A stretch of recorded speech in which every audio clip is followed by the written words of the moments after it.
Query and Company. I'm going to be keeping you company for the next few hours. You are not going to believe the company. This company. You're going to bankrupt your mama's company. At least I have the radio to keep me company. On 93.5 and 107.5. The Fan.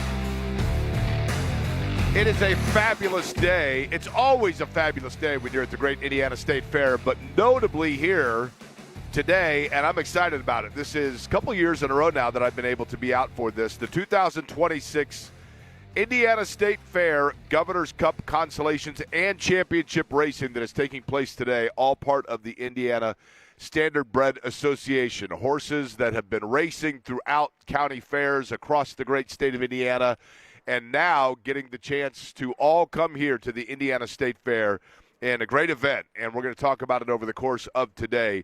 This is, when you talk about the grandstands here at the Indiana State Fair, a historic track where some of the all-time greats, both in horse racing and in auto racing, have raced. And I figured if we have a day where we're looking at horses that are racing, we're talking races, we're talking Colts, why not tie it all together as well as we get set this week in this weekend, which will be an event that had been talked about for a long time. And truth be told, I think there were a lot of people, even once it was announced, that were wondering if this was in fact going to be something that was pulled off because of all the logistics that went into it. So I reached out to Mark Miles, the CEO, of course, of Penske Entertainment and IndyCar, and said, any chance you can come on to talk about the Freedom 250? I'm talking about a race that is going to take place this weekend in Washington, D.C. for the NTT IndyCar Series, a 1.7-mile track that will go for 250 miles. And joining me now to talk about it on the Schwab Men's 2-in-1 hotline, he is the CEO, as I mentioned, from IndyCar, Mark Miles. Mark, good morning to you. Thanks for joining me. Hey, Jake, it sounds like you got a heck of a program going on. I've been traveling. You know what? Since before Canada. I missed the fair this year, but good to catch up. Do you want me to bring you a corn dog, a tenderloin? What do you need? What do you need from the – I want to know Mark Miles' delicacy of choice. What is it? Well, it's a tenderloin. Come on. What else? Fair enough. I mean, we are Hoosiers, right? We are Hoosiers. Exactly. And, of course, Mark, when you talk the IMS tie-in, we got to bring you some milk from the dairy bar as well. But let's begin with this. And I want to go back first off to win this all, because we kind of heard like rumblings or mention that this was a possibility for this weekend in the Freedom 250. And then obviously I know that publicly it was, only within the last half year or so when we knew this was going to happen. When was the initial seed planted for the idea of a race through the nation's capital with the backdrop of what you have with the National Mall and the Capitol building? I don't know that I can tell you the first conversation, but I'm sure it would have been around the end of last year or early in the first quarter of this year. And, it seemed like kind of a crazy idea, and various initial ideas for how to do it kind of fell over, were not workable. And then all of a sudden there was a way forward, and we had been working on how to do it, what it would look like, the layout of the track and all of that, and partners that would help us put it together. All that time, we just didn't know if we were going to get the green flag. So, yeah, I just got done in a golf cart riding the track, and it's just mind-boggling. This place, this layout, the buildings, what we're going through is just amazing. I think, Mark, the big, obviously the selling point here, the selling feature for the series itself is the backdrop of it all. I know how important it has been for IndyCar in general to try to get footprint in the Eastern Seaboard. We were in Baltimore. You went up north, obviously, into Pocono and Loudon. We've done, a number of different things. But in terms of the market itself and just the ability to transcend audience, how important is the visual aspect of this race in addition to the logistics that have to be pulled off for it? It's a huge opportunity for us, even if it's highly likely to be 1 year. And I think it transcends, any region. This is a national event of the highest caliber, and it's going to capture the attention of people, whether they're race fans or not, all over the country. It's just there's so much to it. It is very complicated, but we've had enormous collaboration with the mayor of the city of Washington, with the branches of government, with the security apparatus, and it's good for us. I mean, I was in New York. I guess that was yesterday, ringing the bell to open the NASDAQ in the morning, and so IndyCars all over Times Square, and there's signs everywhere. And the day before, drivers were lighting up the Empire State Building in red, white, and blue, and that's all about, all those appearances were, and more, about this Freedom 250. So it's capturing the attention of the country, getting a lot of attention, and that's only good for IndyCar. And I would say one more thing about that. The level of production here, I mean, we thought Arlington was pretty good and probably a whole nother standard for IndyCar. This is going to exceed that. I mean, it is just beautifully done. The way the walls are painted, the tracks painted, the quality of the suites, and all the things that are going into it is absolutely as good as it gets in motorsport or better. And I think that's going to be a great statement for IndyCar. The logistics of this, Mark Miles is my guest. He's on the Swabman's 2-in-1 hotline. The logistics, Mark, reality of building a track, anytime you have an event, I don't care what series it is, where you're using city streets and you've got to come up with the map and the design, then the build and the security aspect of it. How many different entities are there that have had to come together here, whether we're talking about National Secret Service or the city police or IndyCar itself? This crosses over or works in unison with how many different organizations to be able to do this event? Yeah, I don't know that number, but it's got to be. I mean, when you think about the vendors and the people out there right now assembling fencing and welding manholes, and I mean it's just it's incredible. I'm sure it's in the hundreds. And one of the logistical things that's particularly challenging here wouldn't have been, for example, so much at Markham last weekend, is you bring all this equipment in, and normally we've got places nearby to park it, right, while we're racing. But here, you got to get it all out of there. You're not parking it just off this hollowed ground and taking over other downtown streets. So it is especially challenging because of it being right in the downtown of Washington, D.C. What events are there in it, aside from the race itself? I mean, that's obviously the showcase event. I know that Fox is doing, an expansive in terms of the personalities they're bringing in. But in terms of events for those that are going to be in attendance, or maybe even those that are simply following online or on television, are there additional things aside from simply the 250 miles that are going to be raced on the streets of Washington, D.C. for people to see and witness? Yeah, there's lots. And starting in some ways tomorrow, a number of us and some of our wives will be in the Rose Garden with the First Lady. She has a charity that is, I don't think this is news I can't break, but it's providing college scholarships for foster children. And you're going to see it on our cars. This is going to be announced and celebrated in the Rose Garden tomorrow, as I mentioned. We and I guess this is not news, but we and Fox are each putting up $1 million for scholarships, and a couple of very prominent Indiana universities are going to be offering scholarships and collaborating with the program. So that's just one example. And then there's a reception Friday night that will be a real who's who of both corporate and governmental folks and supporters of IndyCar.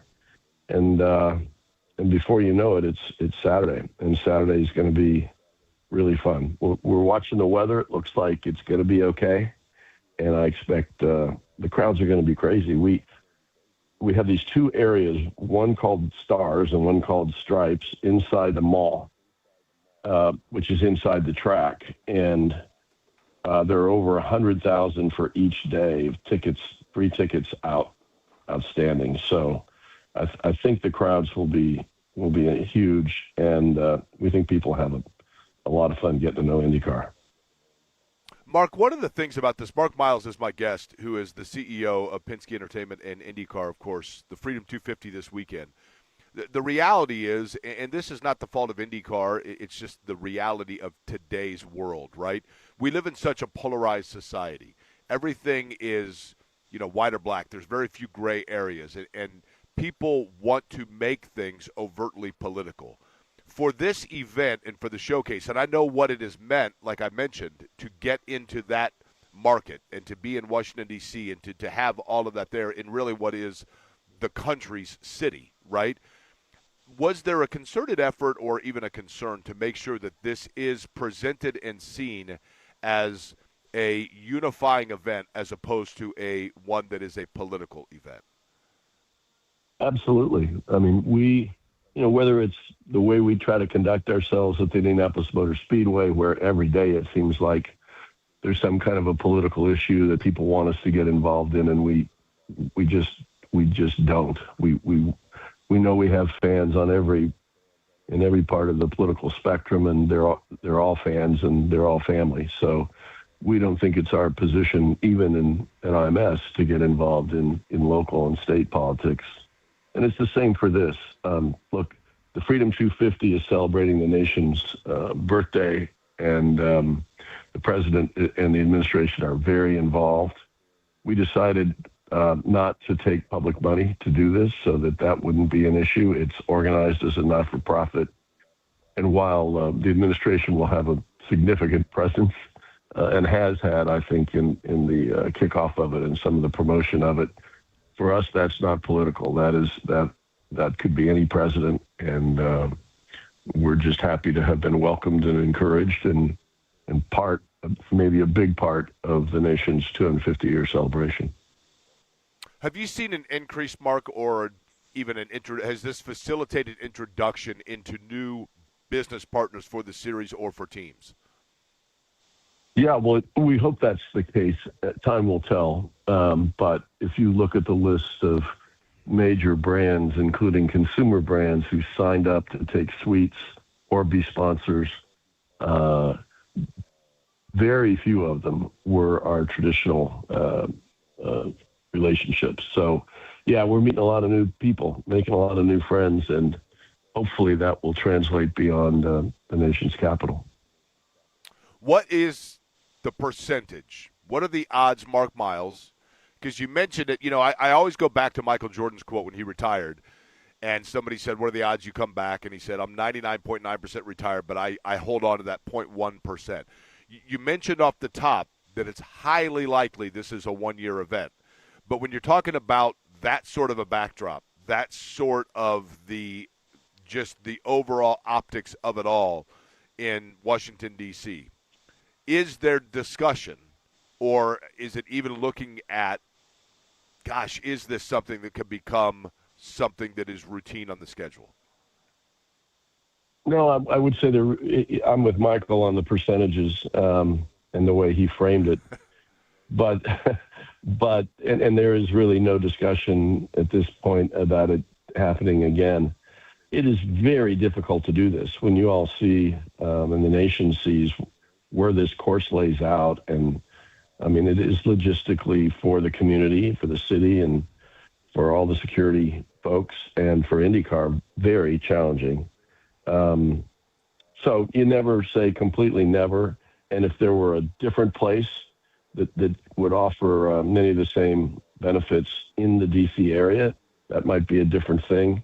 But really, everybody is totally focused now on pulling this off as well as it can possibly be done.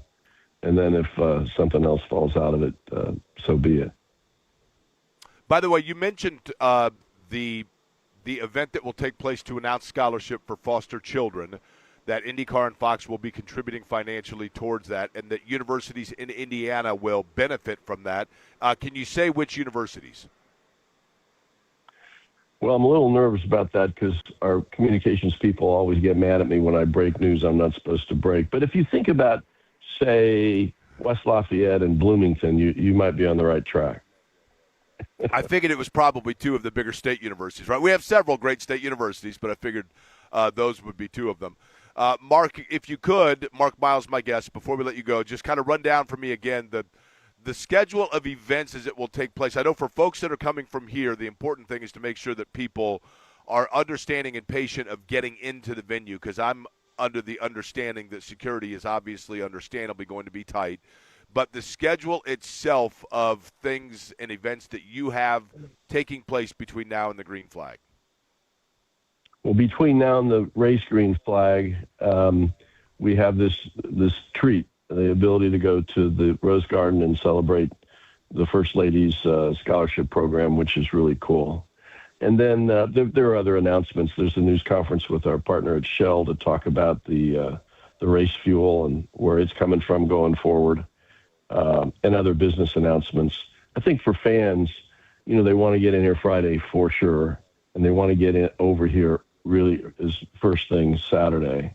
There's an IROC event that's got, it's got IndyCar and famous IndyCar and NASCAR drivers. That's going to be fun.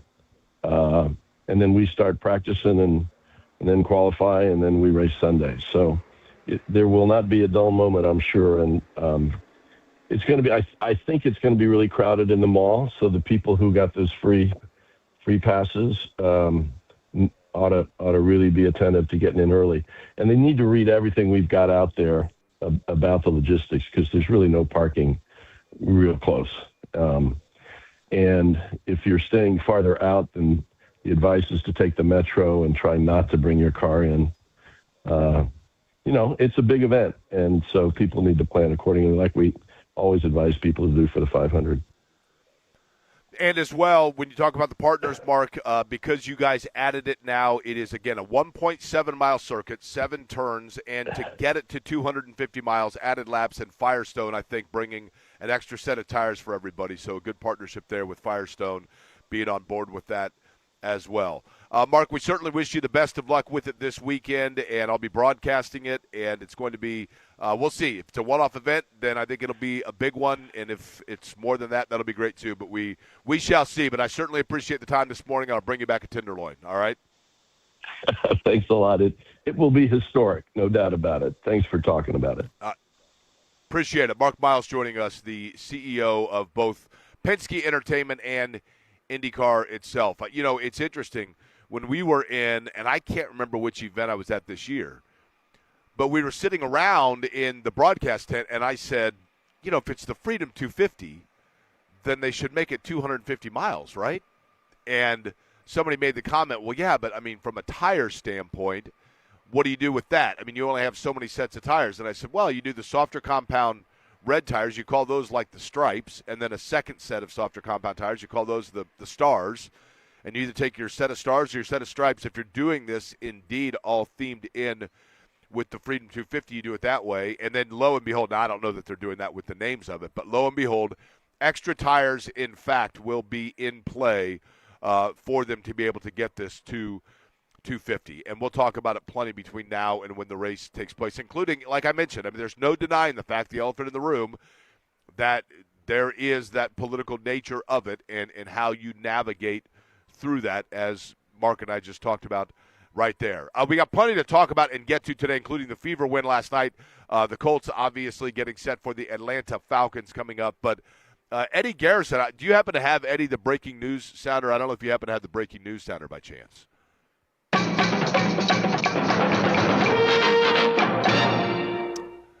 This just in, Eddie is just in. A little hung up this morning, Eddie. Is that right? Understandably, but can you give us a traffic update, if you will? There was as Matt Bear would say, there's a crash on I-70, and it resulted in the middle lane being completely shut down. The same for the left lane, aka the fast lane, and it took quite a while for them to get an emergency NDOT vehicle out there to start diverting traffic into that third lane and a tow truck to get the vehicle out of the middle lane. So. The usual 20-minute commute turned into an hour and 20 minutes today. Okay. Well, we thank Mark Dykton for filling in momentarily while you were there. Nice impression of Matt Baird, by the way. And I was talking, and we're going to talk with Tony Renz in just a second here, who's the executive director of the Indiana Standardbred Association, about everything taking place here at the fairgrounds. But I was saying to Tony, I'm like, I don't know. I've never had summer allergies per se or summer cold, but you can hear like it's there, Eddie. Do I sound worse today than I did yesterday? Because I don't feel necessarily worse, but I feel like it's lingering. You sound about the same. You don't sound too different, in my opinion. Good.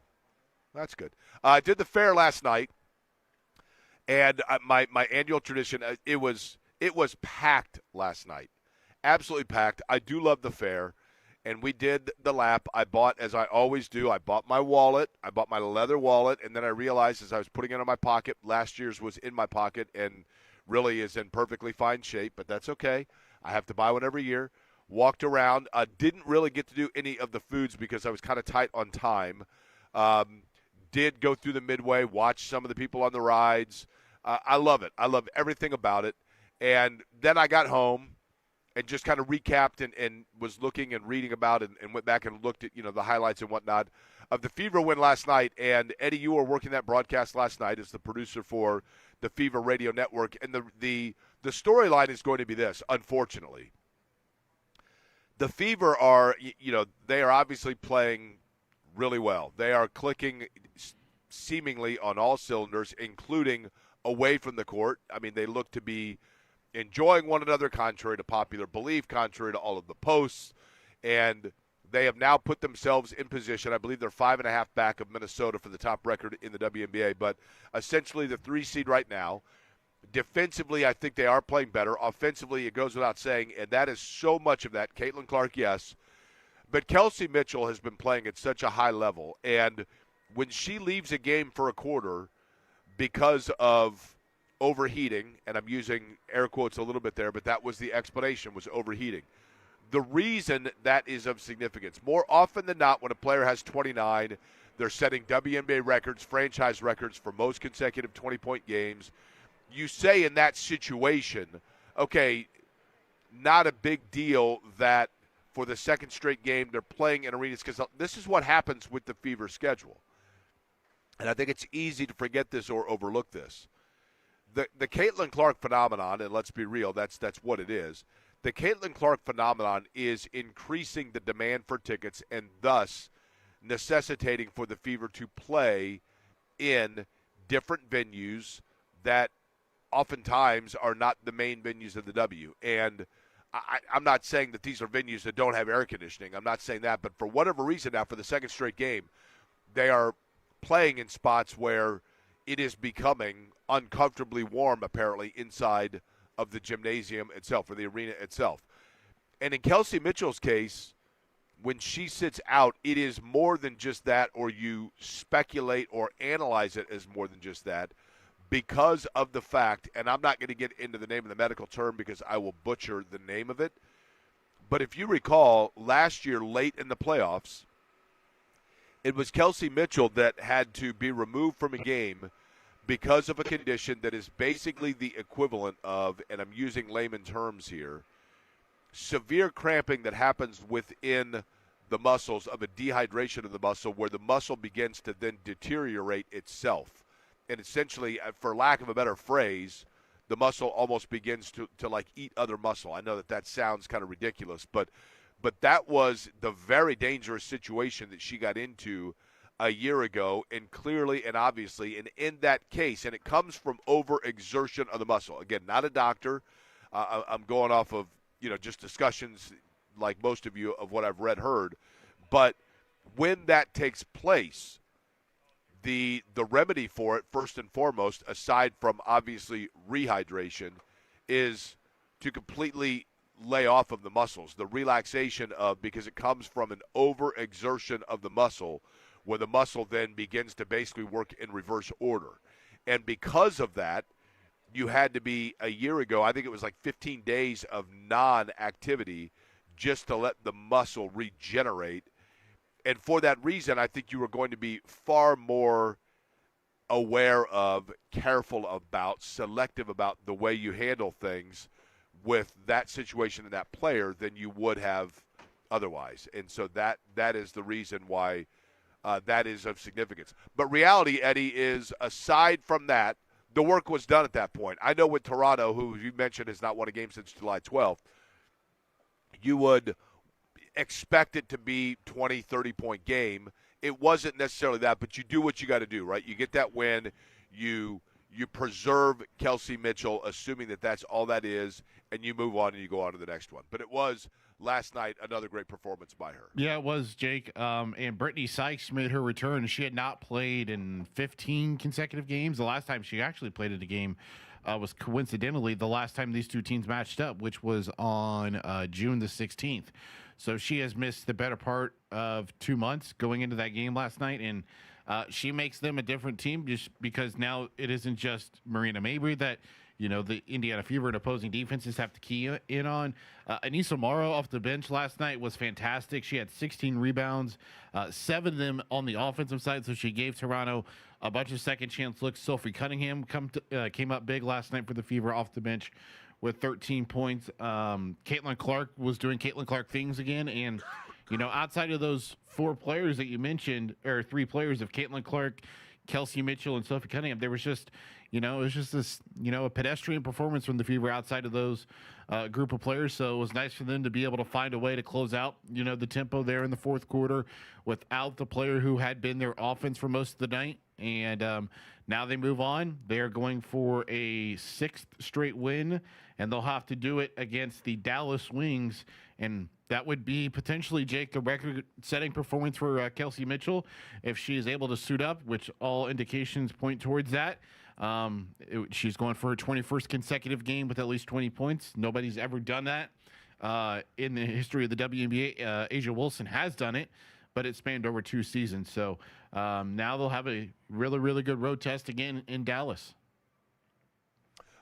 You mentioned the tempo. Speaking of tempo, it's going to pick up here. It's going to pick up here at the Indiana State Fairgrounds because it is the Indiana Standardbred Association Governor's Cup 2026 version of it. We have consolation races getting underway just about 30 minutes from now. Championship today. JMV will be here as well. We come back. We'll find out more about everything that's taking place, not just what's taking place today, but what this is the culmination of, a celebration of a sport with rich heritage throughout the state of Indiana. Friend of the station, Tony Wren, is going to join us. Do it on the other side as we are live at the Indiana State Fairgrounds. It is Query and Company. You're listening to it here on 93.5 and 107.5 The Fan.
You're listening to Query and Company on 93.5 and 107.5 The Fan. Let me tell you what I love about the State Fair. And I think I've been 3 or 4 times already this year. And obviously the weather has played a factor in the number of times people have been able to go to the fair. But what I love about the Indiana State Fair is, and I don't even know how old I was before I realized this, but it is the opportunity for people in the state of Indiana to showcase what it is that is a passion of theirs, whether it be somebody that is into, artwork or calligraphy or needlepoint. You can go through here and you can see where all of their work is on display and blue ribbons in first place. And the same is true, obviously, for the young kids in FFA and, raising their livestock.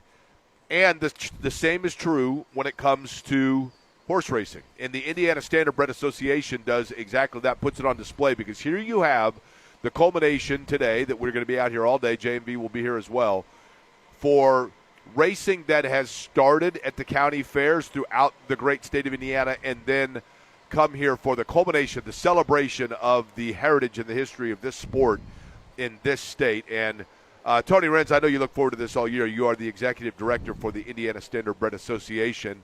And this is the big one, right? I mean, this is the weekend that people are aspiring for all around the state throughout the course of the summer. Absolutely. And let me first start by saying thank you guys for joining us today. This second year, we're going to do 6 hours of radio surrounded around the Governor's Cup consolation and championship races. And it means a lot to my program, to the state of Indiana, to be able to branch out harness racing to those that might not be familiar with it. But yeah, this is one of the biggest days for the county fairs. This is the culmination, the Super Bowl, if you will. This is what people who bought a horse back in October down here at the state fairgrounds. So we do our yearling sale. This past October, we sold over 700 yearlings. And some of those horses are here today. So those are the elites that made it all the way through this process.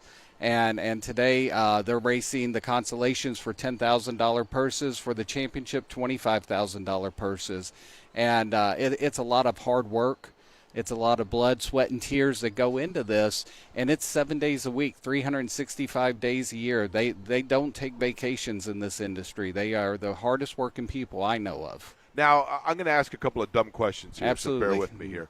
The first being this. Of the horses that we see that are taking place in this, and we're talking about pacer racing, harness racing, if you will. So you have the rider, right, that's seated as opposed to riding on top of the horse.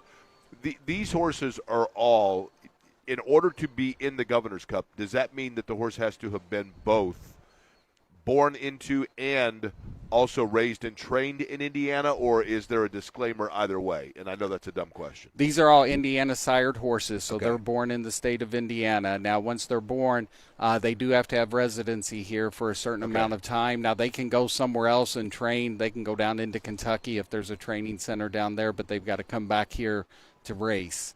So this is all about Indiana. This is something the state is proud of, and everyone, I wish everyone around me knew what harness racing was. But it's one of those things.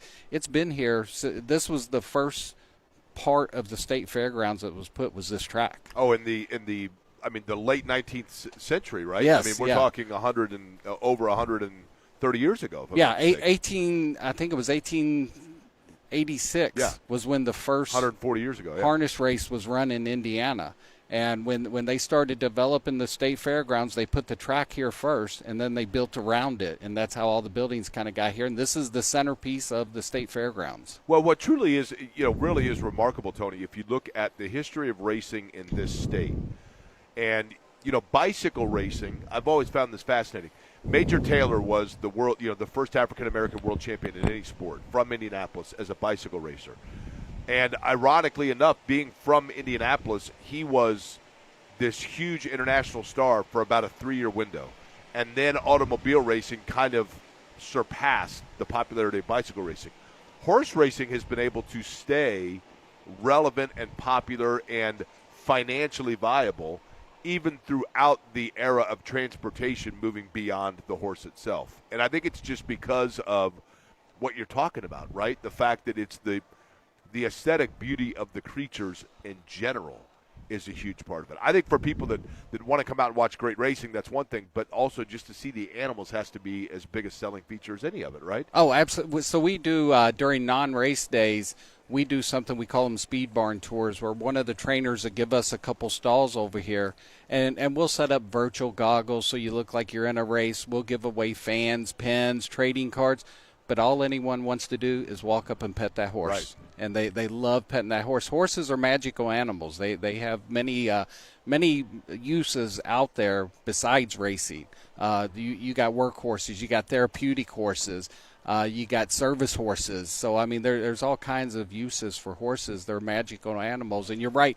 Just to sit here and watch this horse go across and see the muscles and just the breathing and the discipline as it goes past the front of us here. I mean, I'd sit and watch them every night. I mean, we've got racing going all day today.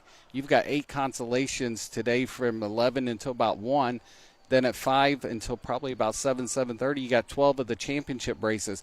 Meanwhile, just 25 minutes up the road in Anderson, we're going live post time at 5:30, and you got 14 races up there. So in this given day today, you're going to have probably 300 horses racing. So the 300 that are racing here today, and again, Indiana Standardbred Association, and the executive director of it is Tony Renz. We are at the Governor's Cup, the consolations, then the championships later today here at the Indiana State Fair in the grandstands. The 300 that are racing here today are representative of how many total racehorses in the state of Indiana? Oh, and so let's break that down just a little bit. So harness racing, standardbred, which you got the 2 gates, the trot and the pace, you've got about 3,500 horses in the state. Now we have our brothers out there, the thoroughbreds. There's another 3,000 horses. And then you got the quarter breed that is racing down in Shelbyville with the thoroughbred. There's another 1,000 horses. So you're looking almost 10,000 horses out there in the state of Indiana that are affiliated with horse racing. And I would think with that, Tony, when you think about that number of horses, then you start talking trainers, you start talking about, the number of jobs created by this. It starts expanding out pretty darn fast, right? Absolutely. And here's a great, interesting fact out there. So the Indiana Horse Racing Commission, they license all these people. So you have to have a license to be able to do this, whether you're a groom, a caretaker, a trainer, a driver, an owner, a breeder. And they have over 10,000 licenses out there. So that's 10,000 people that are associated. How many people are associated with the 14 casinos in the state? And I used to work casinos, and casinos are big. And you think about their license, and 14 casinos in the state is about 6,600 people. So we are almost coming upon doubling how much casino workers there are versus horse racing. You and I were talking. You obviously live now in central Indiana, but you did not grow up. How did you end up in Indiana and you've been involved in this sport forever, but how did you end up in Indiana? That's a great question, Jake. And, it's very funny. I'm going to give a little background. So where I went to high school, I'm originally from Louisville, Kentucky, and I grew up across the street from Churchill Downs. And when I say across the street, you'd walk out, and there's barn 41 and 42 where the Derby contenders stay. So I was around horse racing my whole life. As a kid, my dad would take us to Churchill Downs. He'd take us to Louisville Downs, which was standardbred racing in Louisville. And down in Louisville, just car racing here in Indianapolis, horse racing in Louisville is right in your face all the time. And I would see these horses all the time. I'd see them out there training, walking. I'd go to Churchill Downs. I went to the Derby first time when I was 11 years old. And all the way until I was 41, I never missed one. And I go to high school, and my mascot for my high school was a colt, DeSales colt. And that was fun, and I had horses around me still. And I go to college. I go to Murray State University, home of the Racers. That's right. And if you ever been to a Murray State football game, they actually have a starting gate. It's a thoroughbred. It's a gray one. And every time they score, they let it out of the gate, and it runs around the track, and they play the old gray mare, ain't what she used to be. So horses have been around me my whole life. But I didn't get to this job through horse racing. I actually came to Indianapolis to open a casino up in Anderson. I was part of the opening team back in '07, and I stayed with the company, and it got bought and sold in 2018 to Caesars, who I originally started my casino career with was Caesars back in '97, and I made it through that buyout. And then in 21, once COVID hit, another company came in, bought all of Caesars, and my job got eliminated. And for a moment, I was down in St. Louis working for FanDuel, building a casino. And the Indiana Standardbred Association called me and said, hey, we'd like for you to come up and be our executive director. And I said, well, you got to understand, I don't know horses. I'm a fan of them my whole life. And but they liked what they seen and what I did for the casino, and invited me to come out and be their executive director. Been doing it for 5 years now and having the time of my life. I feel like we should almost pause here for the national anthem, right? As we get set here for horse racing here today. Whose broad stripes and bright stars through the perilous fight, o'er the ramparts we watched, were so gallantly streaming, and the rockets' red glare, the bombs bursting in air, gave proof through the night that our flag was still there. Oh, say does that star-spangled banner yet wave o'er the land of the free and the home of the brave? And that means obviously that racing is about to get underway. So let's go over the lineup of what today entails, because we talked about it earlier, but it's pretty much nonstop activity all day, right? Absolutely. You know, we'll start off with 2-year-old Philly Pace, I believe, and we get the 2-year-olds out of the way for the consolation races. That's the first 4 races. And then we'll break into the 3-year-olds, and you got the 3-year-old Philly Pace, the 3-year-old Colt Pace, and then you go into the trot, the 3-year-old Philly Trot and the 3-year-old Colt Trot. So we got 8 races going to tap right now. So they'll run them about every 10 to 15 minutes. So you're looking at about 2 hours of racing right here. Now, we do this every year, Tony. Eddie and I do this. Eddie, you and I are going to pick winners based on the names. Each time that a race starts, then I'm going to read off for you some of the names, Eddie, and you're going to tell me who's going to win. Sound good to you, Eddie? That sounds good to me. Okay. When we come back, Eddie, I'm going to give you – there's some great names in this first lineup here, Tony, right? The names are fantastic. Yeah, the names. Listen, I'm a fan of number 5 and certainly number 6, but we'll let everybody know who that is on the other side. Again, I know I speak for J&B in saying this, Tony, and that is that I love that you have us out here. I love that you have confidence in us getting the word out about everything going on here with the Indiana Standardbred Association, and just being able to let me see, again, what truly is the essence of the heritage sport of Indiana. You know, the Pacers are named for exactly the racing that we're going to see here, and this is the precursor. This planted the seed, I think, to a lot of people in terms of moving forward into the racing that we see that Indianapolis is known for. But it all begins right here. You know, I've talked about foundation a lot this week, and the foundation of racing in this state and what it means to this state is awesome. And so I appreciate you having us out today. Jake, we love you guys. The main thing is we have fun with you.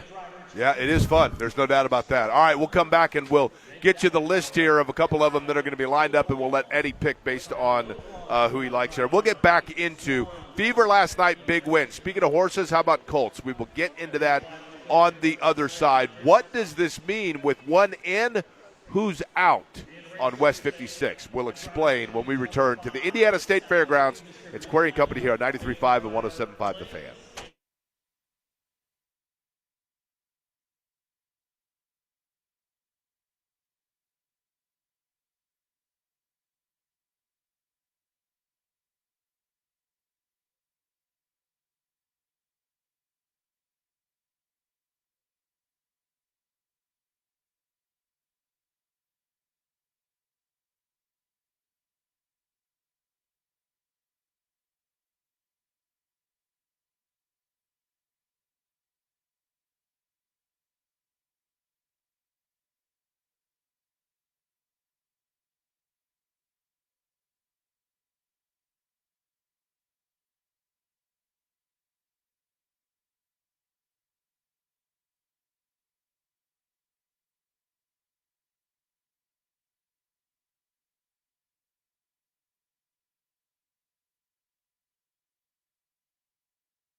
This is Query and Company on 93.5 and 107.5 The Fan.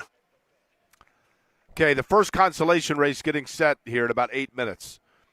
Eddie, I've got the names. There are 8 horses here in race number 1. Jake, you know what that Now, means? I think last year we did this. What's that? You know what that means, right? In 8 minutes? Do tell. It's showtime.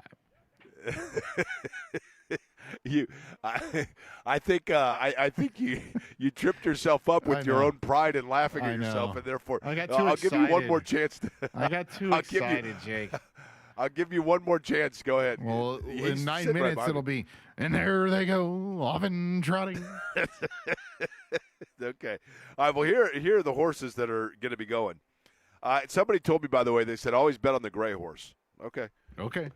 We got It Is Champagne, Shark and Image, Northern Night Star, E.R. Sarah, Slick Trick Mick, Love to Put on a Show, Shake It Like It Is, and Telly's Windy. Now, based on the names alone, which one are you going with here? Ooh, I got to go with Northern Night Star. Really? Okay, I'm putting you down here. Eddie goes with Northern Night Star. You have to do Love to Put a Show on, right? That's like, of course, perfect for you. Love to put on a show.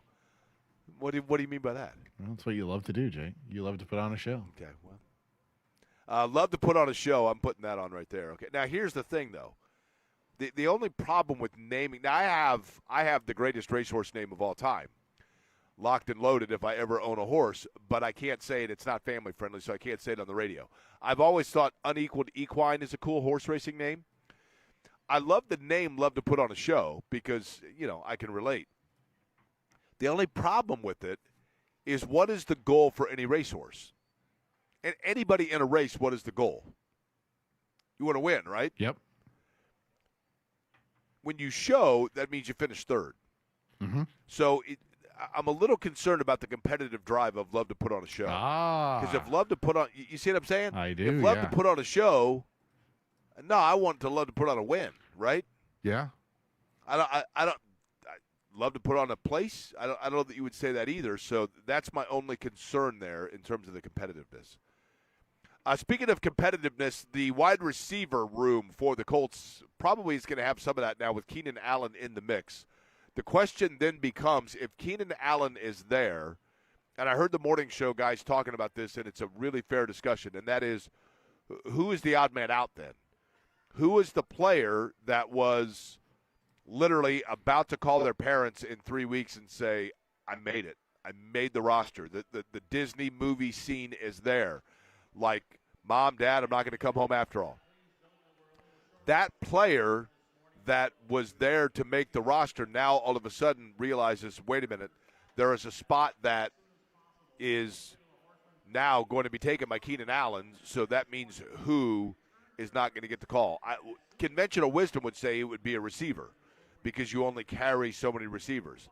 And whether that be Laquan Treadwell, whether that be Westbrook Akine, I don't think Anthony Gould, because he brings, Gould and Doolin have the advantage or the fallback of the fact that they are involved when it comes to special teams. And so, therefore, they do bring more to the table.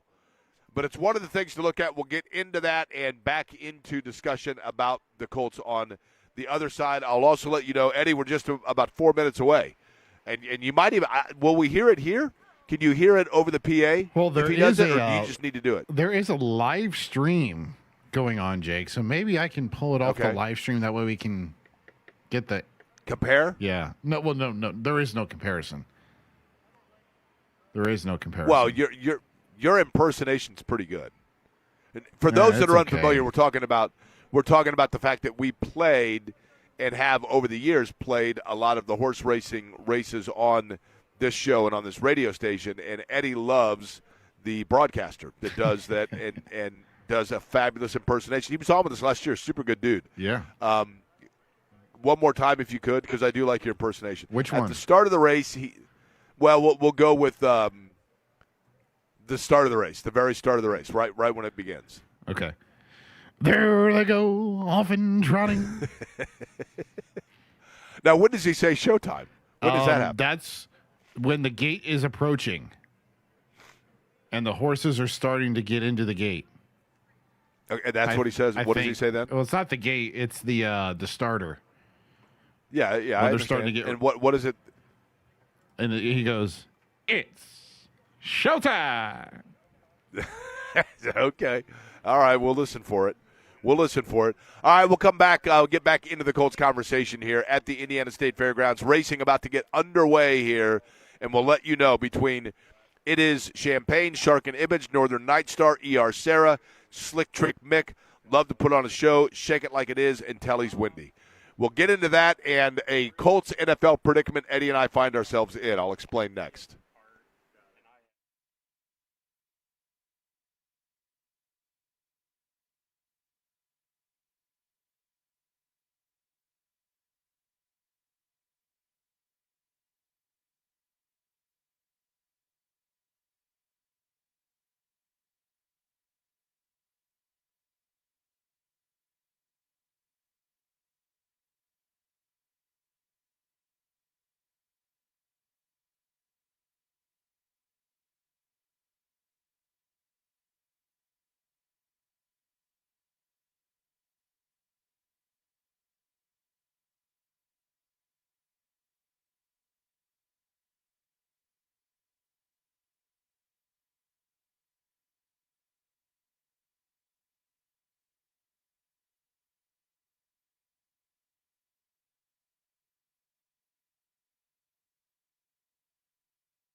Hey there, Jake Query for Chicago's Pizza. Chicago's Pizza with 19 Central Indiana locations, 26 across the state. You know, we talk about everything that's happening here at the Great Indiana State Fair. Virtually anybody you run into, no matter what corner of the state, they're familiar with Chicago's Pizza. And the story in every slice of Chicago's Pizza, and little tease for you, Chicago's Pizza might be part of the conversation of the predicament Eddie and I find ourselves in when it comes to the NFL. Can you figure out what I'm talking about? I'll tell you on the other side. But in the meantime, I can tell you that you have right now, about 30 minutes from now, to get into Chicago's Pizza for their lunch buffet, which is the very best. I'm talking about traditional pizza, deep dish pizza, fresh hand-rolled breadsticks, salad bar with all the fixings, all of that available to you, and a soft drink with tax, and for a price that is better than what you're going to pay across the street. I promise you that. Chicago's Pizza takes pride in what they're doing and takes pride in being a great neighborhood partner everywhere they are. That's what I love about Chicago's Pizza. Find one near you, 19 of them in Central Indiana, chicagospizza.com.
Okay, Eddie, it just happened.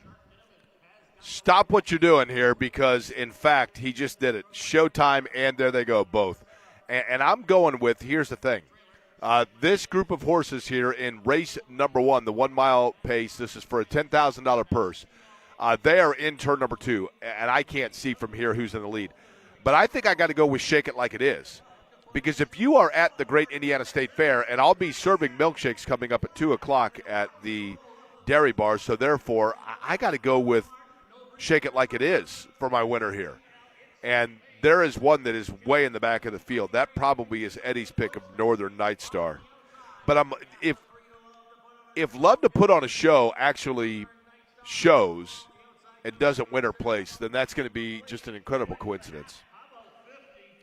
But we shall see exactly how this turns out. All right, we are obviously, as you can hear in the background, at the Indiana State Fair for the Governor's Cup and the consolation races that are taking place right now.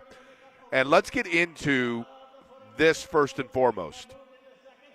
Eddie, to an extent, this is a show announcement, but at the same time, we find ourselves, do we not, in a bit of a scheduling predicament. Oh, yeah. Because you're quite the busy bee. Now, I'm not as much, but I talked to Nate and the guys at Chicago's Pizza, and we are again going to do by the way, they're coming down the stretch, Eddie, and I think Northern Night Star's in the lead. Let's go. I believe I just heard him say that. But the fantasy football league that we have done, wow, Northern Night Star with like a 10-length advantage I here. retire. I'm done. That's it for me today. Well, I don't think the race is over, though. Oh, Northern Night Star won. Well played. I don't know if Love to Put on a Show showed or not, but if so, that would be brilliant by me. So Eddie's 1 for 1. I'll put you down right now. Now, as we get ready for our fantasy football league, and you did not win the league last year, correct, Eddie? You were the runner-up. Is that right? I think I finished 3rd. Okay. So Chicago's Pizza is where we had our draft last year, and it was a ton of fun. We had everybody come out, but basically the turnout that we had was, and I can't remember exactly how we organized it, but I think what we should do this year is the following. We had all we the should open the participants league in the up, league and their +1 attend. Correct. Okay. I think this year we just open it up for everybody. Yes, I mean, we will have the draft there, but any listener that wants to come to Chicago's Pizza to come and enjoy fabulous pizza, we I'll pop for, a couple of family meal deals here, right? I don't know that I can necessarily pop for everybody, but well, you got I think it'd be IndyCar fun to check. have everybody. Well, that's true, but the year, that all comes at the end of the year. And this is going to happen before the year's over with, I think. Unless we do this, what I'm getting at is the predicament becomes the scheduling aspect of it. Because you have a number of things going on, as do I. Finding the open date is going to be the real thing here. Now, number one, how are we going to determine who is in the league? And then number two, I can't remember last year how we formed the league itself. These are the kind of things that we probably should have meetings about and discuss. But number two is then once we determine who the league is, we've got to figure out and nail down the date on when we do the draft. Right? And it's going to be at probably the Chicago's Pizza in the Greenwood location, I think is where we're going to do this. There in the little banquet room. They're bringing out Northern Night Star right now for his photo, and he's getting frolicky. Really? He is. Yeah, he's not photogenic. Northern Night Star does not like his photo taken. Yeah, that makes 2 of us. But he's calming down. So what dates do you think are possible here, Eddie? Do we know this yet? No, we don't. You have my schedule. We have no idea. There's only like 2 dates that can work, and one of them's my birthday. Right? Isn't that right? Yeah. Although I don't make as big a deal about my birthday as others do about their birthday, truth be told. But, it is what it is, right? We shall see. But, yes, we are going to do a league. We will figure out how many teams that we're going to get in the league and how we are going to accumulate said league, but everybody needs to put that, if you will, on their radar. Put it in their phone. Let it be known. It is the coveted Chicago's Pizza Aquarium Company Fantasy Football League. Will do it once again. Last year, if I'm not mistaken, my team was devastated by injury, and then I think I completely fleeced Matthew with a trade and got a decent tight end, and that got me going a little bit. And then I started to really roll a little bit towards the end of the year, and then snuck. I was like that wild card team that gets in a playoff and wins like a game or two, and everybody gets excited, and then that was the end of that. But speaking of the NFL, Colts and Falcons coming up this weekend, the joint practices between those two. And with Keenan Allen in the mix, I think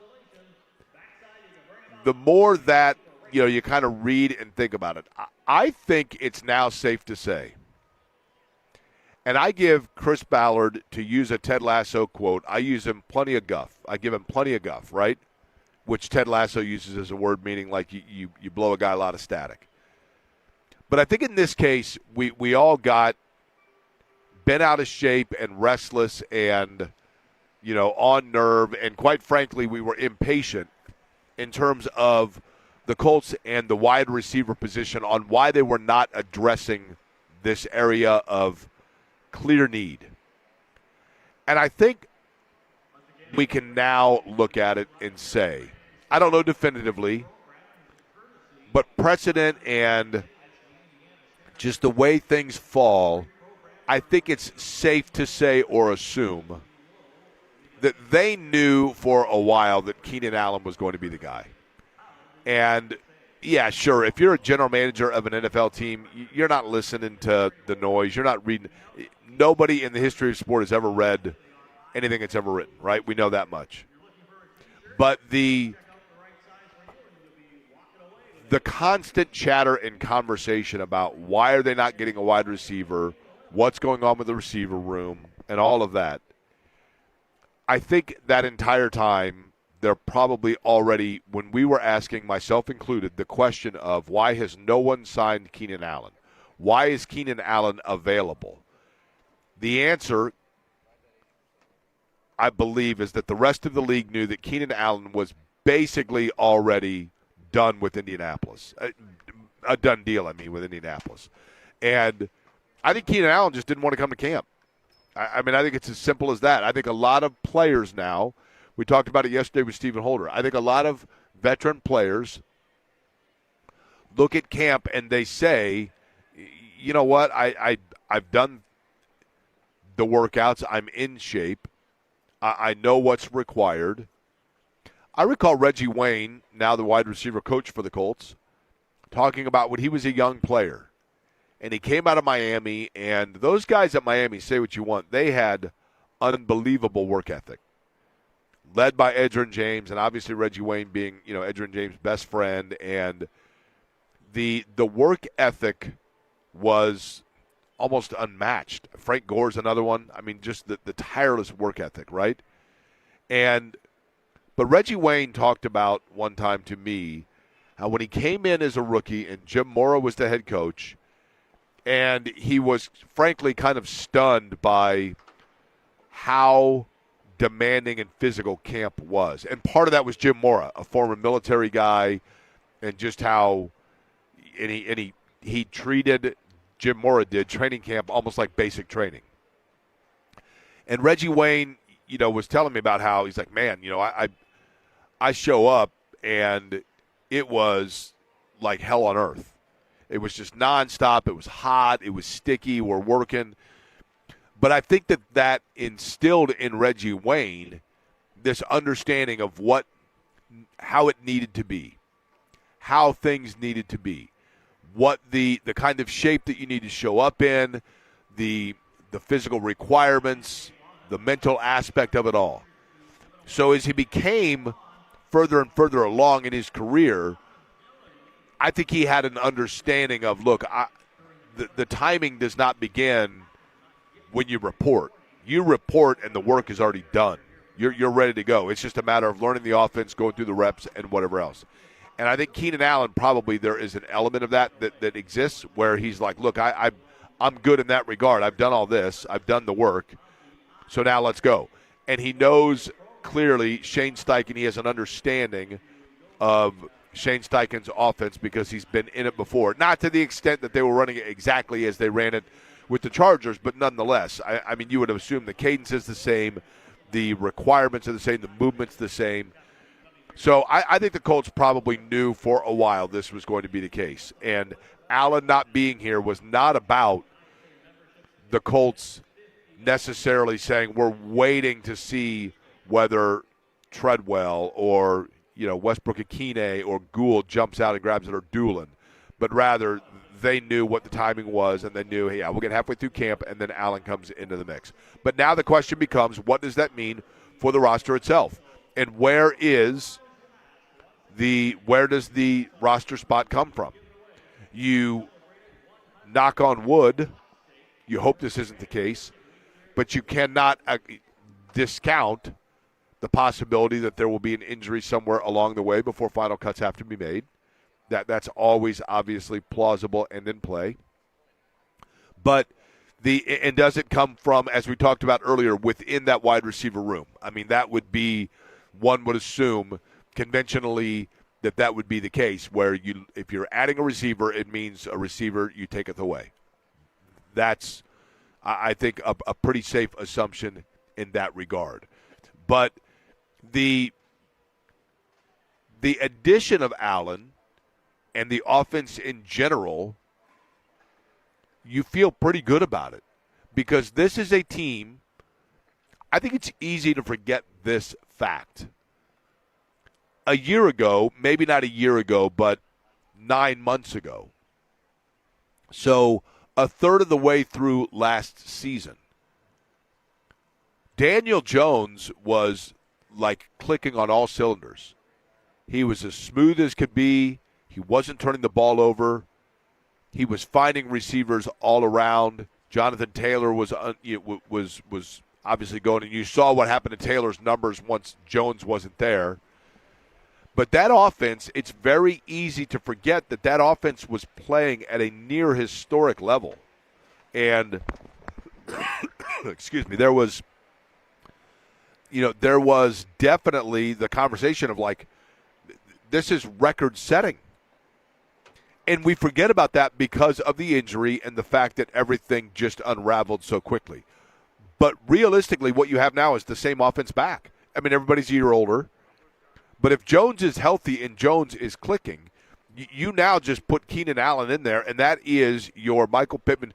The numbers, we did it yesterday, Eddie, the numbers between the two, between Pittman Jr. and Allen, it is almost eerie how similar their numbers and their production are, and the operating areas in which they get them. Pittman Jr. is not was not, and I think that we thought this. I think that we think ourselves into things sometimes.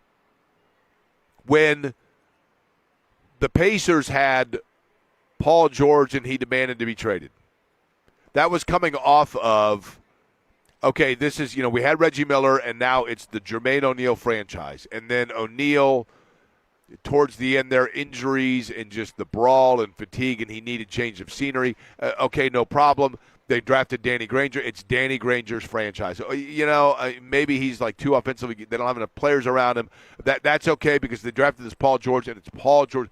We were constantly looking and talking ourselves into who was going to be the face of the franchise. We have it now in Tyrese Halliburton. From a receiver standpoint, it's very similar. You had Marvin Harrison. You had Reggie Wayne. You had familiarity with number ones. You had T.Y. Hilton that could get behind the defense. It was a big playmaker, Eddie. Here we go. Can you hear it? It's a matter of moments before you hear it again. And I think we were always talking ourselves into who is going to be the next face wide receiver. And we thought it was Pittman. And he's a solid player, but he was never a number one. And there was discussion about whether or not he would be a number one. And I think that Chris Ballard and Shane Steichen and the Colts looked at it and said, he is a tough yardage receiver. And he played hurt, and give him credit. I mean, I have nothing bad to say about Pittman, but we are the ones that talked ourselves into he's going to be a number one because that's what we do, right? And I don't know that Pierce is a number one. Pierce might be a complementary. They may have they may have a receiver room of a couple number ones and a number three, but no clear. I mean, number twos and a number three, but no clear lead number one receiver. Those guys don't grow on trees. I realize that, but that's what to me is. We think about Pittman and what role Allen has to do, and I think that role is simply what Pittman truly was as opposed to what we wanted him to be. That's all Allen needs to be. And the track record is not great about the Colts getting receivers and going out and getting one and plugging them in. I mean, Darius Hayward-Bay, okay. You know, Donnie Avery, okay. So it's not a lot you have to live up to, but just live up to what Pittman was in the tough yardage situations. Eddie, here's the next race. Okay, you ready for the names here? Yeah, You're I'm ready. 1 for 1. Okay, we got Pet Rocco. Okay. Bluebird Thunder. Velcro. That's two different words. Ranger Dan. Special Rocker. Velmer, can you smoke 'em? Velmer, can you smoke 'em? Big on Artist and Arby's Chucklitis. Now, I need to know why they went with Ranger Dan and not Lieutenant Dan. Excellent. But, well, I mean, Lieutenant Dan's got no legs, Eddie. How fast do you think he can be? I know he's got the magic legs from the space shuttle. That's the point. What's that? That's the point. That's why they went with Ranger Dan. Rangers are tougher, right? Nothing against lieutenants, but Rangers, like, they go into the tough spots. They're good on water, good on sea. They're everywhere, right? A Ranger has more. The lieutenant sends the Ranger out to do, like, the fast, hard work, right? Mm-hmm. I think. But Lieutenant Dan, good point, but Lieutenant Dan, although maybe you're right, the fact he's got the space shuttle magic legs, maybe that is what they should have gone with. You know what I mean? Yeah. But so here we go. Pet Rocco, Bluebird Thunder, Velcro, Ranger Dan, Special Rocker, Velmer, can you smoke 'em? Big on Artist, and Arby's Chucklitis. Which one are you going with? I'll let you pick first this time. Oh, I'm going with Velmer, can you smoke 'em? I have no idea what it means, but that's what I'm going with. Even though they should have gone with Lieutenant Dan, I'm going to go with Ranger Dan in support. Really? Okay. Yeah. In support. Yeah. Okay. Mm-hmm. I'm putting that down. This is not a great crop of names. Oh, wait a minute. You realize I want to stop right when he says it, just so you can hear it, right? Yeah. You probably can. You hear the background though? Can you hear him? Faintly. I don't know if you can hear it. Very faintly. Okay. Well. Oh, he changed it up. He changed it up that time. He changed it up. He went, it's race time. What are we doing? Okay, so go ahead. So meaning he said it out. Can you reenact it for me? Race time. That's right. All right, we'll see what happens with this one. Also, Fever, by the way, last night winning over the Toronto Tempo. Eddie, your level of concern with the situation involving Kelsey Mitchell and not playing in the fourth quarter because of what was listed as overheating? I would put it at like a 1 or 2. I don't think it's something that Stephanie White seemed too concerned about in post-game last night. After the game, she just said that she dealt with some heat exhaustion because the last couple of games, I think it's been actually like 3 or 4 times this year, Jake. I don't know if it's something that these teams are trying to do, if they're trying to sabotage the Fever. I mean, they are already pretty, hot as it is in terms of their offense. So, like, they've played in arenas this year where there have been AC failures or the temperature itself has been relatively warm. I know they've done it each of the last 2 games because Stephanie White said that last night, but I'm not overly concerned with Kelsey Mitchell. It'd be more or less the point if it surfaces again and if it reaches, like, the level in which it did last year in that series against the Las Vegas Aces where her body essentially said enough is enough and her legs just locked up on her. Well, that situation a year ago was a dangerous one. And again, I don't know that. Hold on. Well, they're turning for home right now. Ranger Dan is in the lead, yes.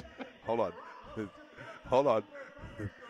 But I think Bluebird Thunder, did I hear Bluebird Thunder? Yeah.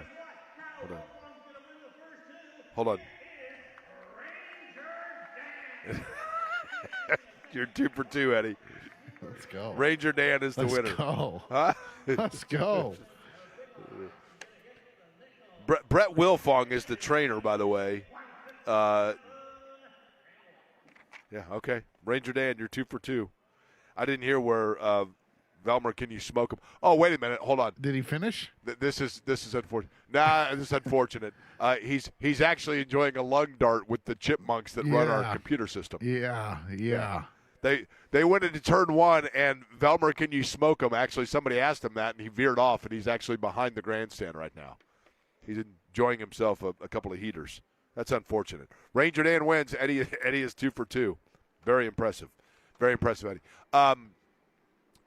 Kelsey Mitchell, in terms of, and I don't know the exact, it's a very medical term. And I mentioned it earlier, but what happened with her a year ago was really scary, truthfully.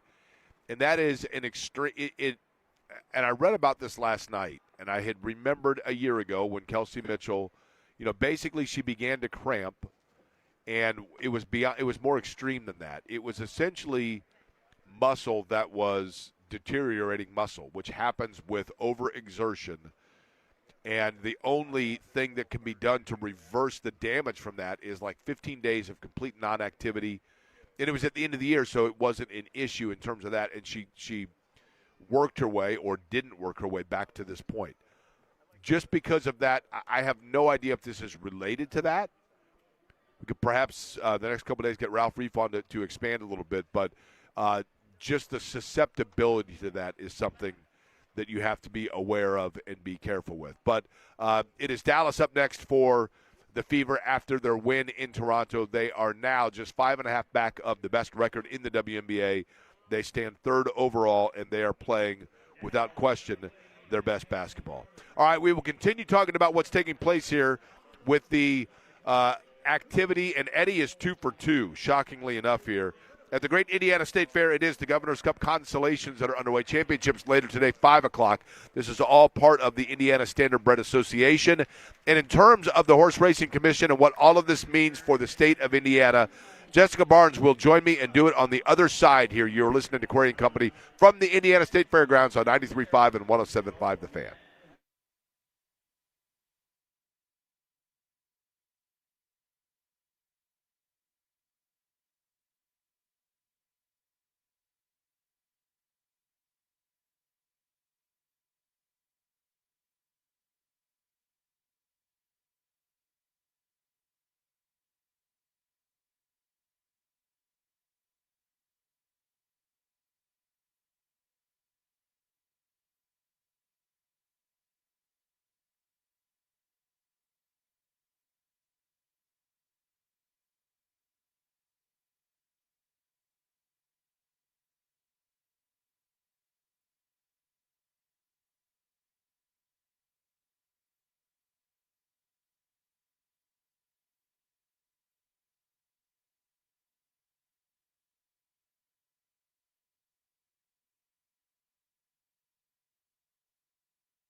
This is Query and Company on 93.5 and 107.5 The Fan.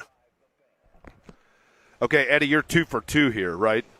Yes. We're at the Indiana State Fair for the Governor's Cup Consolations. Eddie has correctly predicted the winners of the first 2 races. Now, let me give you the names for race number 3, and then you think about this, okay? We got a little bit of a battling name deal going on here. We got Swan's Echo, Eddie. Swan's Echo. Got okay. it. Blue Gemstone, Elite Image. Safe to say that's who I'm going with. Misty Springs, Diana Dreams, Elusive Dreamer. Now I want to know if Elusive Dreamer is actually dreaming about Diana's dreams. That could be a conflict. Here comes Betty and Yankee Darlin.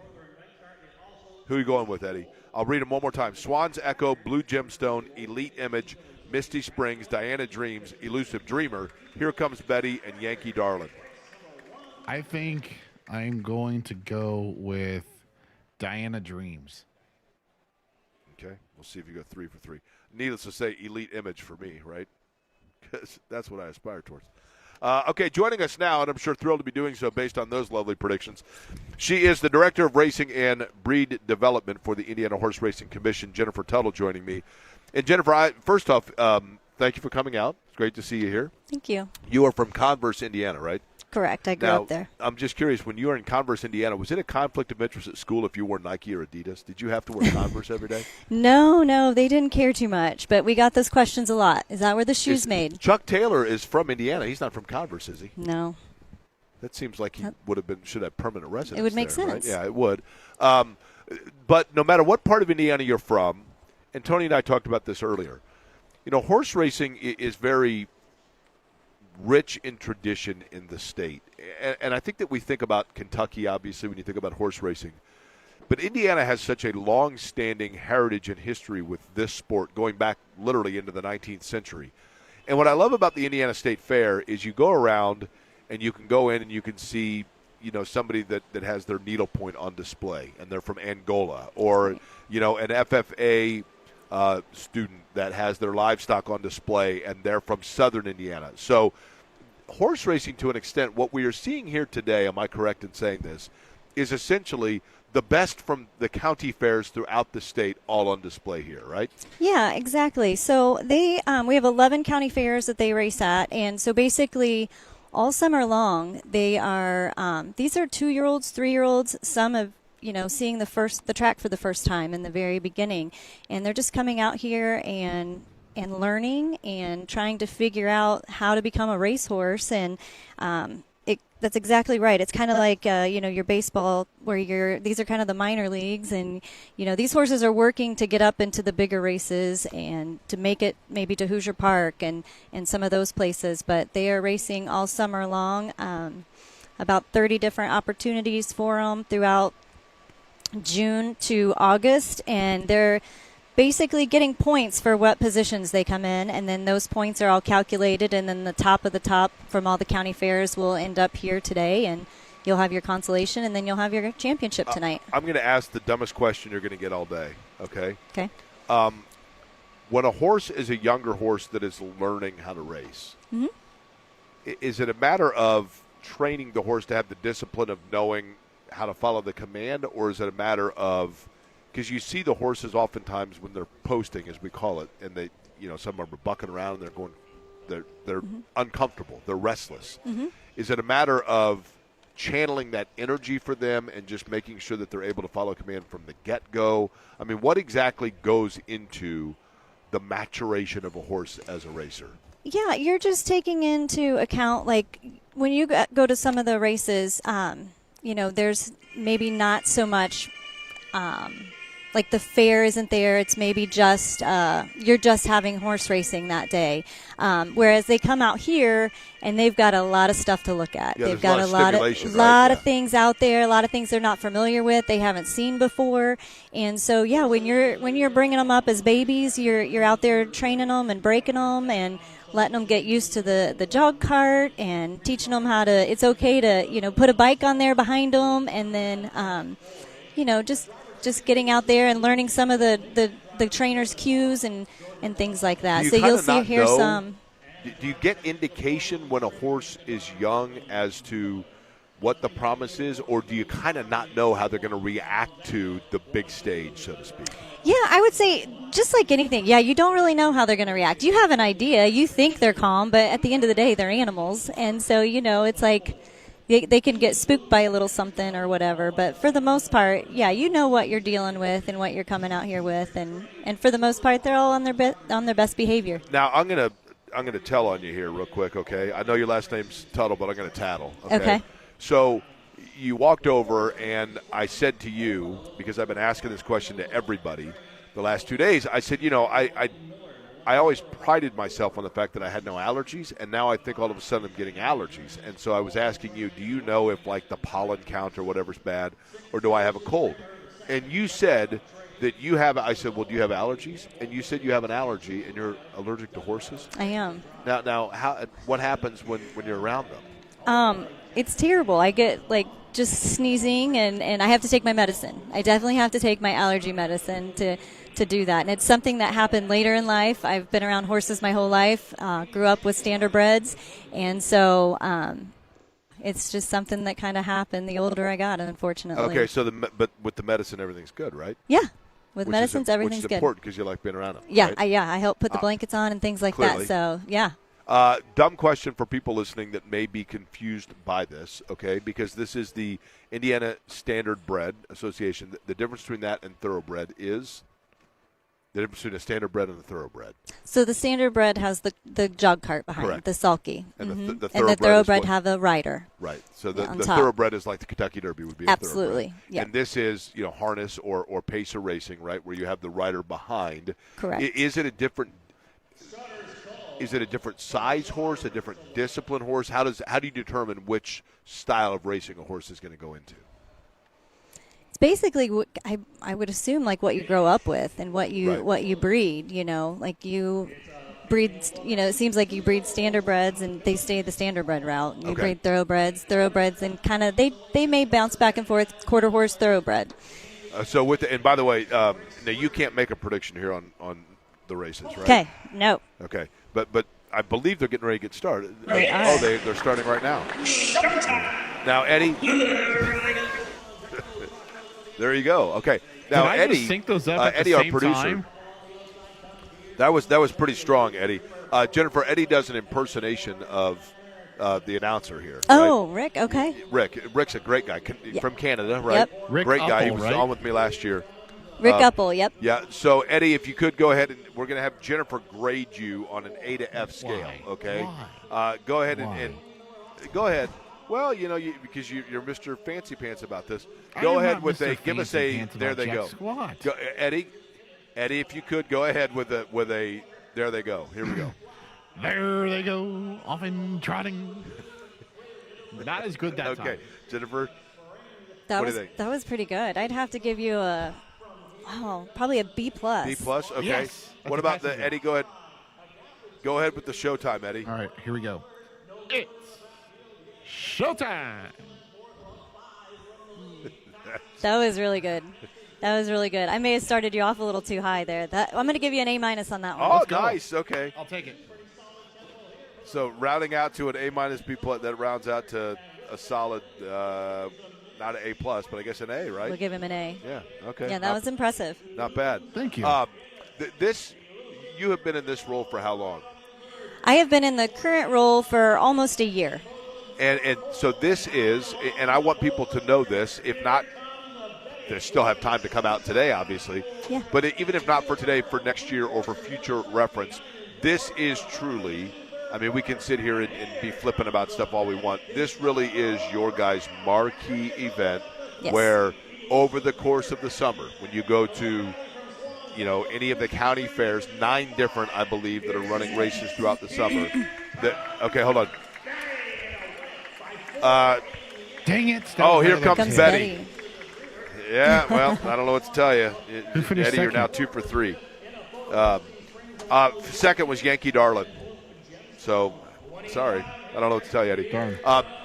But this truly is what all of the work accounts for and culminates here today, correct? Yes. They work so hard all summer long to be able to get here today.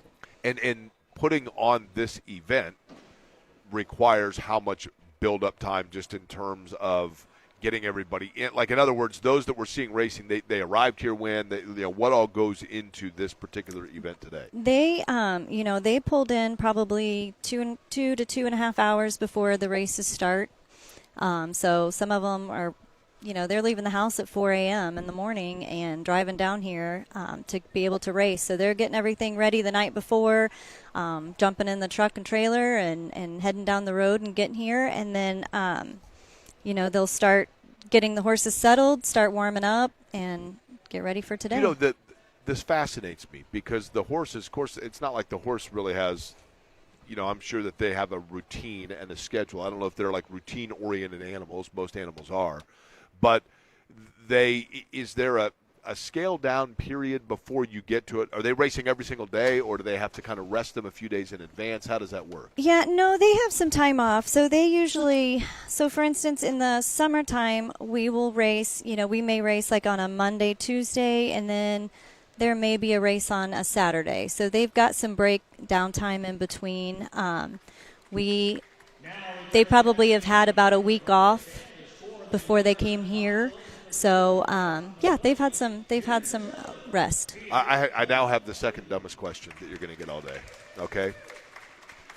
When you look at the riders of this, how much of the skill set of being a rider, the strategy of racing Indies, how much of it is training the horse to do exactly as the rider needs him to do versus the rider understanding and knowing the horse and knowing when the horse has it within him or her to go and not go? Does that make sense what I'm asking? Yeah, I think it's honestly pretty much a collaboration between them both. Just knowing your horse and knowing what your horse can give you and how much you can push your horse, and then your horse knowing those cues too. And knowing what, when you ask for a little bit more, knows to give it to you. Now, when you went to Oak Hill High School? I did. Was Marion your rival? Yes, it was. Did you guys – Marion's much bigger, right? Much bigger, yes. Did you guys ever beat them in anything? I don't think we ever did. Okay. I don't think we ever did. I always thought – here's the thing. When I was in high school, Oak Hill was the name of an elite basketball academy in Virginia. Like Grant Hill, I think, went to Oak Hill. Right. And like Alonzo Mourning, I think, went to Oak Hill. So I always thought – and I went to North Central on the north side of Indianapolis. And – whenever I heard that somebody from Indiana went to Oak Hill, I always just assumed that they were an uppity academy person. So, I always thought it was like this elite. I was probably in 8th grade before I realized that you didn't actually go to high school with Alonzo Mourning and Grant Hill. Oh, wow. I thought they were like coming in and playing at the Oak Hill Academy in Converse, because Gotcha. it was Converse also. Right. So I just assumed there was all this basketball money that was going into Now, you graduated with how many people? Oh, there was probably about 95 in my class. 95. Yeah, so nice school surrounded by cornfields. Okay, by high school, I graduated with 892. Oh, wow. We started with 1,180, and then, you get a little attrition, right? Right. Once kids get the age to do whatever they want. And so that bummed me out because my class rank, I was in the top half of my class for the better part of high school, and then people started dropping off, and that wasn't helping me at all here, right? Right. So my class rank of 482 was less than desirable in the 892. But in the 892 that I graduated with, we have upcoming our 35-year high school reunion. Do you think we'll wow. Do you think we'll get 95 people there? I don't know. I don't know. 10%, It's tough. Yeah. It is. It's tough. Yeah, it is tough. Well, I mean, and especially when if everybody still kind of lives in the area. Right. They're like, yeah, I see everybody anyway, right? You kind of see who you want to see and I don't hang out think anybody's flying in for it, right? Right. But now, is half your high school here for this? No. Really? No. They should be. I know, right? Again, Indiana State Fair. It is the Governor's Cup Consolations racing continuing, and then the championships got underway 5 o'clock today. J&V will be here for the championships as well. And Eddie is 2 for 3 if you're just joining the show. Eddie accurately predicted in the first 2 races that Northern Night Star and Ranger Dan would win. And then Eddie fell off here because he went with – who did you go with the last – oh, you went with Diana Dreams. Yeah. And it was Here Comes Betty. I Betty like the names of usurped this Diana next in race. that one. Do you have the Oh, you're looking at him, Eddie? Yeah. Wait a minute. Uh-oh. He might be doing some research. Jennifer, I think Eddie's cheating. I might What do you be. think? I'm just looking at You the like He race just program. gave himself away. Oh, wait a minute. I think we're going to have a problem with the horse in lane 2, don't you think? Nope. When you look at it here? Am I looking at This- the wrong one? Yep. This one is the right. Wait, hold on. Did they change this? They did a redraw there. Oh, here we go. Okay. Oh, wait a minute. Now hang on. We have This Eddie. is the only difference. Eddie, do you happen to have the breaking news sounder?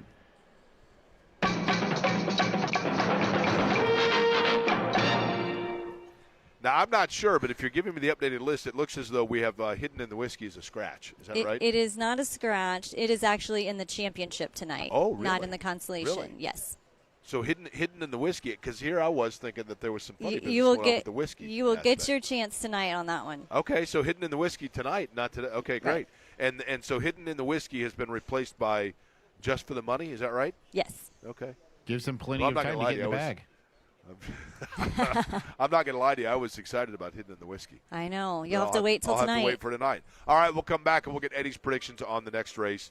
Jennifer, it is a pleasure to be out here, and I appreciate you joining us today, and also confirming that it's allergies and I'm not sick, right? Perfect, Okay. yes. Jennifer Tuttle is the Director of Racing and Breed Development for the Indiana Horse Racing Commission. We come back, we'll get Eddie's picks on the next race that takes place and get back into the discussion regarding the Colts. We'll do it other side here. You're listening to Query & Company on 93.5 and 107.5 The Fan.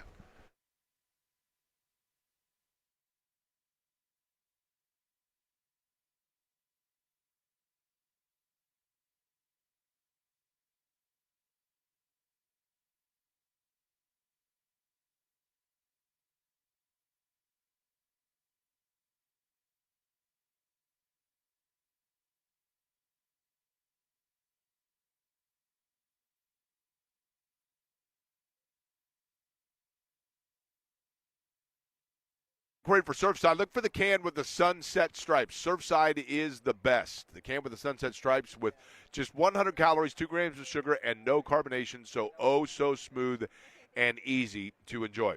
Surfside comes in a variety of flavors. You can do a variety pack, like, for example, the blueberry lemonade, or you could do just simply their straight iced tea. Maybe you prefer the iced tea with lemonade all in the same can. Either way, it is always a great option, especially this time of year when you are enjoying everything that comes with the late summertime. Look for it wherever you buy your favorite adult beverages. Surfside, please be 21 and please consume responsibly.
You're listening to Query and Company on 93.5 and 107.5 The Fan.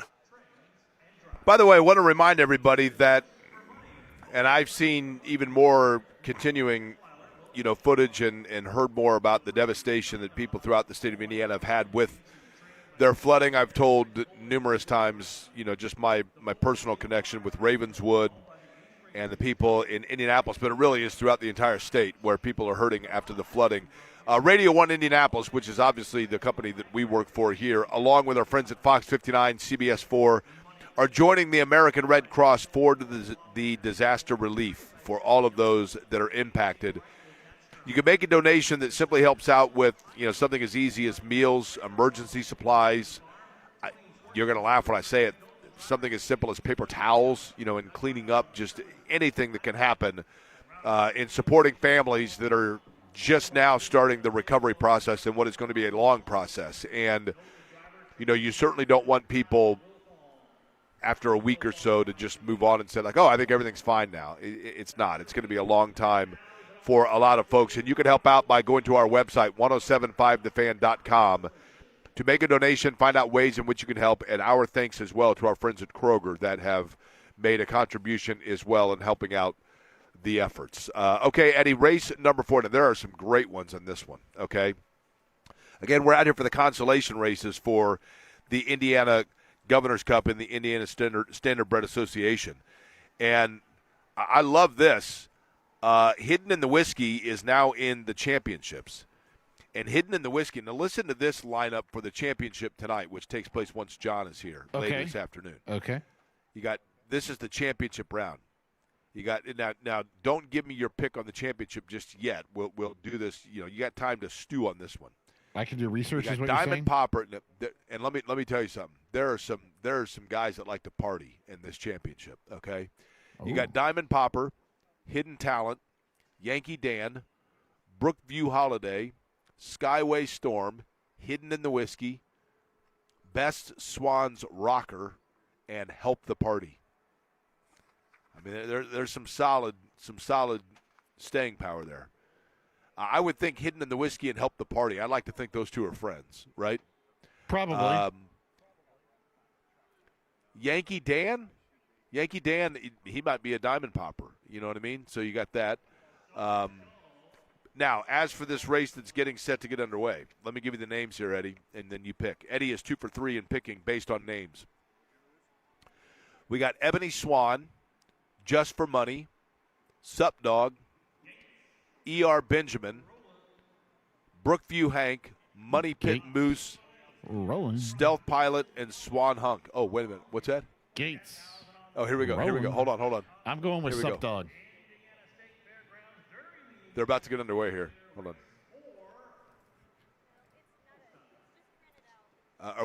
I'm waiting for the announcement here. Here we go. Okay. Okay. We enjoyed that way too much. Here's the thing. You went with Sup Dog, is that right? Yes, Sup Dog was my pick.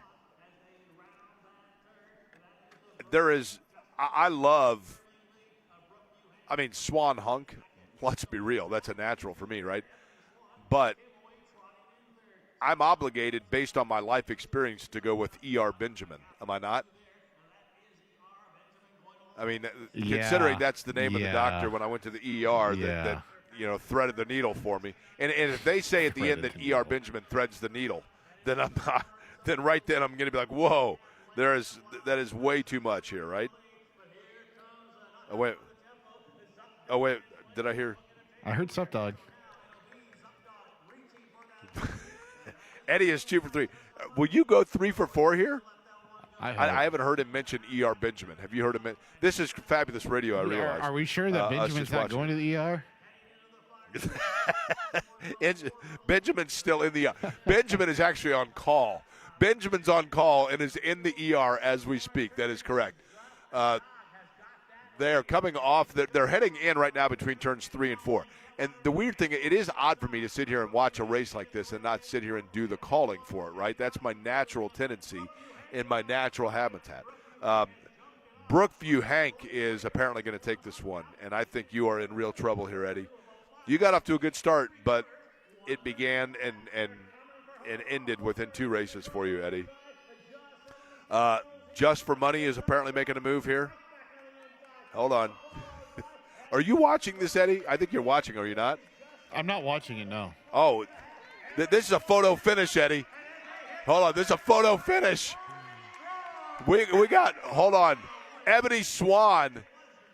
Literally, they went 1, 2, 3. Ebony Swan, which is horse number 1, was the winner. Placing was Just for Money, which is horse number 2, was placed, and then the show was Sup Dog. They went literally 1, 2, 3, 1, 2, 3. Pretty awesome. Wow. We come back, we will get back into, I promise, what happened last night out in Toronto and what we are looking for at Colts camp. There is an area that the Colts might have, surprisingly, some newfound depth. Or could it just be that there's not a lot there, and therefore it's a chance for anybody to shine? I'll let you know what I'm talking about. We'll do it on the other side when we return to the Indiana State Fair here as all part of the Governor's Cup. You're listening to Corey and Company, 93.5 and 107.5 The Fan.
All right, stop what you're doing.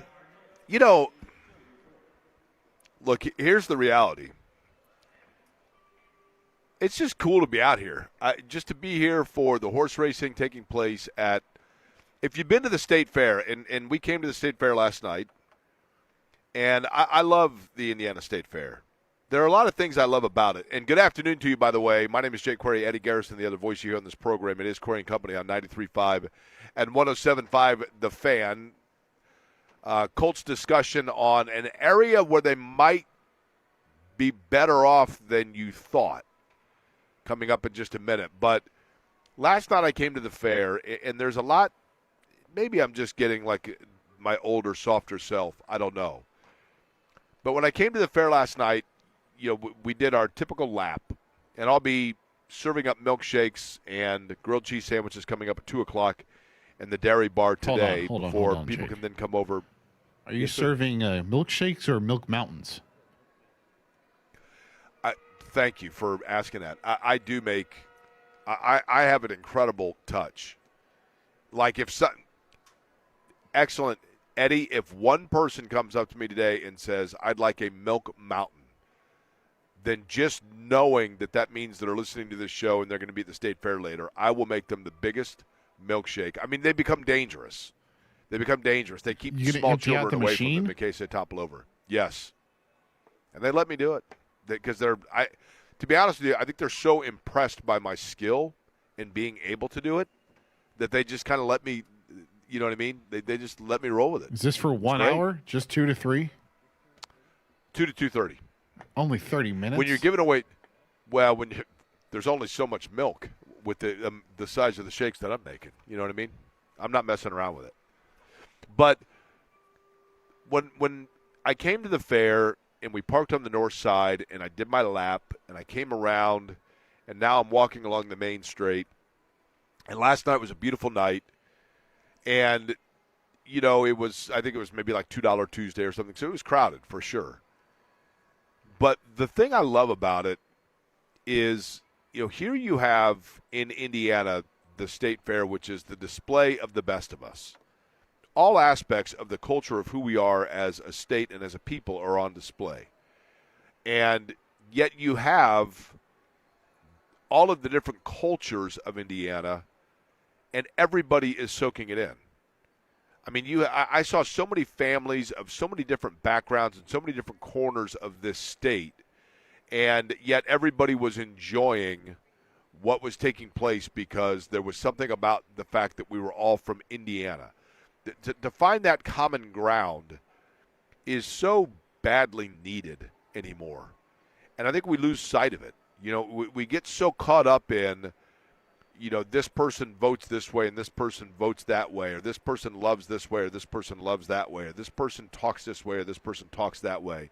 And we look so much for what it is that divides us that we sometimes overlook what's right in front of us, and that is that which actually binds us together. And the Indiana State Fair is this display of the fact that everybody collectively is coming together because they're celebrating some form of Indiana, whether it be the arts, whether it be the local beers, whether it be the livestock, whether any of it. It's all on display, and that includes. And as we're walking around, and I was doing the lap, I saw the signage for the race circuit here at the State Fairgrounds at the grandstand, and the race track is something that has become synonymous with the likes of, A.J. Foyt and the Hoosier 100 and, all that went into that. But the horse racing aspect of it is such a rich part of the state as well. And the Indiana Standardbred Association having us out each and every year for the Governor's Cup, the culmination of their series of 9 different county fairs, feeding its way up the ladder, if you will, for harness racing to be taking place right here on this day. It's awesome. And it's super fun to come out, if nothing else, just to come out and do what we're doing and look at the names and try to pick the winner based on the names themselves. I mean, Eddie is 2 for 4 now, but his last prediction actually, finished third, so not too shabby, right? Not too shabby. Also not too shabby, maybe. Two ways to look at it. But I'm in a good mood, so we'll do it in the optimistic way. Do the Colts have more depth along the defensive line than we thought or anticipated? Are the Colts better at that position than we thought? A couple of things that jump out here. George Gumbs Jr. is, I'm not going to say a project at defensive end, but he is, and you see this a lot, where you take somebody that's athlete and you say that's athlete, and so therefore we're going to mold them into a different area, if you will. We're going to find a different way, a different style, a different place where they can contribute within our roster. And, some players you look at, and you look at the tape, and you look at the production and the numbers, and you say, why was this not a given from the get-go, right? Why are we not looking at, like, Caden Curry is a good example of this. This guy's been a dominant player everywhere he's played. Ask Fernando Mendoza about Caden Curry. And I know that I think sometimes in the combine, I've always felt this way. I am the biggest cynic in the world about the NFL combine. And the reason I'm a cynic is because they look for reasons to not draft a guy as opposed to reasons to verify taking him. And Caden Curry is a guy that's like, well, he's a little undersized. He's not fast around the corner. Okay, fine. But he was playing at Ohio State and producing at a very high level. And why would that not translate? He dominated in high school. He dominated in college. I'm not saying he's going to be a dominant NFL player, but he already has shown that he has a knack and a nose for it. George Gumbs is one that they are basically trying at the position of end to see if they can get something there. And so far, he's looked like he might have the ability to convert to that. Maybe not right away, but in a position where we've been desperate and the Colts have tried a number of different areas, there are guys that are there that are making plays. And then you have to ask yourself, are they making plays because they found diamonds in the rough here, or in the case of Caden Curry, because they were overlooked naively by people? Or are they making plays and is there opportunity there for them simply because it's a position that's void and somebody has to take the reps? Before we get back into that, let's get back into here we go for this is race number 5, Eddie. You have your sheet in front of you. Here are the horses for race number 5. I want you to okay, I'm looking at – okay, here we go. Race number 5 about to get underway. Eddie, here are your names. Okay. You tell me which one is your pick based on the names. Okay. Plenty of voltage. There are ways that we can incorporate each of these names into Indiana sport. Plenty of voltage. For example, Keenan Allen coming from the Chargers. Plenty of voltage there, right? That's number 1. Promise me the rock. That's pretty easy. Twiggy. Pacers just signed a 2-way deal for Braden Smith. Tyrese Halliburton is back. Those guys are distributors. They promised the rock. Promise me the rock. Twiggy during his contract negotiations. What's that? Twiggy during his contract negotiations. Which one? Promise me the rock? Yeah, you're right. Want more of the rock, right? Yeah. Although that might be, Alec Pierce probably wants the rock too. Okay, Captain Lizzie is 3rd.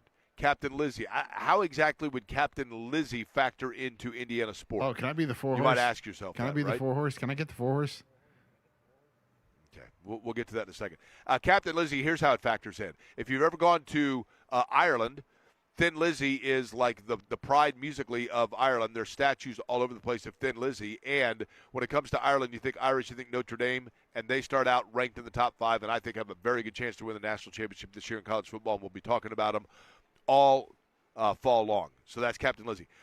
Number 4, this is what Anthony Richardson used to think. Daniel Jones might think it now. And there are plenty of Pacers that probably think this, and Eddie certainly thinks it. I am the best. Why has nobody named a horse race I am the best until now? Doesn't that seem like it'd be a given? Yeah. There's a lot of pressure on that horse, is there not? I would certainly say so, yeah. Okay, number 5, Doja Endure. Doja Endure, is that how we're saying number 5? Okay. Yeah, I think so. If Daniel Jones goes down, does you endure another season like that last year? Number 6, Vel, let's be fair. Vel, let's be fair is number 6. I remember this horse from last year. The 7 horse. Vel Molly, Polly Molly? Yes. Vel Molly, Polly Molly. You really do remember that, right? Yes. Somewhat related to Troy Polamalu, who I still think intercepted Peyton Manning, but they overturned it, thank goodness for. Did you make your prediction? The race is underway here. I'm going to go with. I just heard him say, "Promise me the rock." I did like to shoot the basketball when I was a player. I'll go with "Promise me the rock." Who are you going with? I went with I Am the Best. Duh. Eddie. You only name a horse I Am the Best when you're trying to give them some sort of a false belief about themselves, right? You're trying to pump them up a little bit. I don't need it. I just know. So, okay. I Am the Best. That is Eddie's pick, and I'm going with Promise Me the Rock. All right, we'll let you know what happens here. They're halfway through here on the lap. They're moving up the backstretch, and we'll let you know who is the winner. But in terms of the depth for the Colts on the defensive line, that's the problem, is there isn't really anybody on that defensive line that has stepped up and said, I am the best. I mean, maybe DeForest Buckner. Clearly, DeForest Buckner's been a very good player for them, and Grover Stewart is a very good player. But in terms of pass rush, nobody really comes out with that plenty of voltage, right? And that's what you need, is that plenty of voltage and somebody basically just saying, like, if you're going to give the reps here, like, promise me the rock, I can deliver. Nobody's been able to do that so much, and so as a result, it feels like you are going to Dozier endure another year of wondering what's happened to the pass rush of the Colts. But let's be fair, they are trying, and it is a difficult position to find. I mean, just any Vel Molly Polly that can come out there and have a name of alliteration, it doesn't mean they can contribute. But they've done everything they can. They literally have done everything they can to try to find something with their pass rush, and that includes now a guy in Gums Jr. that you're moving over and giving him essentially a new rep, new role. Looks like, by the way, Vel, let's be fair, was 4th. I didn't hear who the winner was. Did you hear? Vel Molly, Polly Molly? Yeah, there you go. Vel Molly, Polly Molly is the winner. So, Eddie, you're faltering now. It was fun while it lasted. I mean, right? I have more wins than you, so I don't know why you're talking. You don't even have a show. What are you trying to stab at here? Well, here's the thing. I do have a show, just not on the horse track. You have a show? Love to put on a show. Love to put on a show in race number 1. I thought was going to be my guy, but it didn't work out for me. No, did not work out for me. The joint practices with Atlanta. We're going to see a lot more Riley Leonard. And I'm not certain, after what Ed Dodds had to say, I'm not certain that decision hasn't already been made. And I know that I'm like the goldfish at the end of the, was it Extreme that had the music? No, Faith No More. The Faith No More music video where the goldfish was flopping around. I realize when it comes to the Anthony Richardson situation, that's me. I have gone back and forth on this a number of different times on whether I think he's going to be a part of their plan, whether I think he's not part of their plan, and I think it's somewhat by necessity that he is in fact part of their plan, just because at times I wonder if they even knew what the plan was going to be with him. Because Shane Steichen clearly was out. And he basically all but said, I'm out. I'm out on this guy. Chris Ballard, Ed Dodds, a little bit different game plan. Wait a minute. Are there ways in areas that this guy can help our team? And what did Ed Dodds say? You got to take care of your own team first. Before you're shopping around, making trades, making deals, you got to take care of your own team, your own people. And so as a result of that, I think what happened was, in the case of Richardson, you've heard me mention this, they didn't have any takers. Then he comes back, and you got to give Anthony Richardson a lot of credit here. it would have been very easy for Anthony Richardson, and understandable, and he probably would have gotten a pass from a lot of people. If Anthony Richardson would have just pulled a Jamarcus Russell, said, I'm good. I got my money. I'm clearly not part of their plans. I requested a trade and nobody called, so I'm good. I'll move back to Gainesville, hang out, talk to guys about George Gumbs Jr., and find out whether or not he can become a pass rush guy for the Colts. And I'm good. I'll watch some Gator basketball. He could have done that. He could have been Johnny Manziel. You know what? I did the money sign from the time I got here. I couldn't figure out the iPad that you were showing me. I started banging it against my head. I went in there, and I wasn't prepared. I didn't watch film. I had no idea what was going on with the sets, and so voila, right? He could have done that. Could have gone to Coachella. Sat on a plane. When I got on an airplane, I looked down. I'm like, why is Johnny Manziel sitting on this airplane with a Rolex tattoo on his wrist? I didn't notice that. Not a Rolex watch, a Rolex tattoo. And then 2 days later, I was on my way out to IndyCar race on the West Coast, and like 2 or 3 days later, I read an article that he trashed a rental house at Coachella. Okay, cool. Anthony Richardson could have been that guy, but he wasn't. Anthony Richardson, despite the eye injury, despite the clear lack of confidence of his head coach, despite the mockery of the helmet tap, he showed up in shape, did what he needed to do. Has he been like this, oh my gosh, it's blowing me away level quarterback? Maybe not. But he hasn't looked disastrous. And what he shows you is there is still seemingly place for him. And the place for him is in like almost like wildcat type sets. Now, the challenge with that is you get into like a 3rd and 3 situation, and out comes Daniel Jones, and in comes Anthony Richardson. Everyone knows why Richardson's there. You could basically just bring your safeties in your corner up because it ain't like he's out there to throw some slant. Everyone knows why he's there. But his size, his athleticism, his strength, his creativity, then he can do some things with his legs. And it leads to 2 really interesting points. The first is one that we talked about the last couple of days.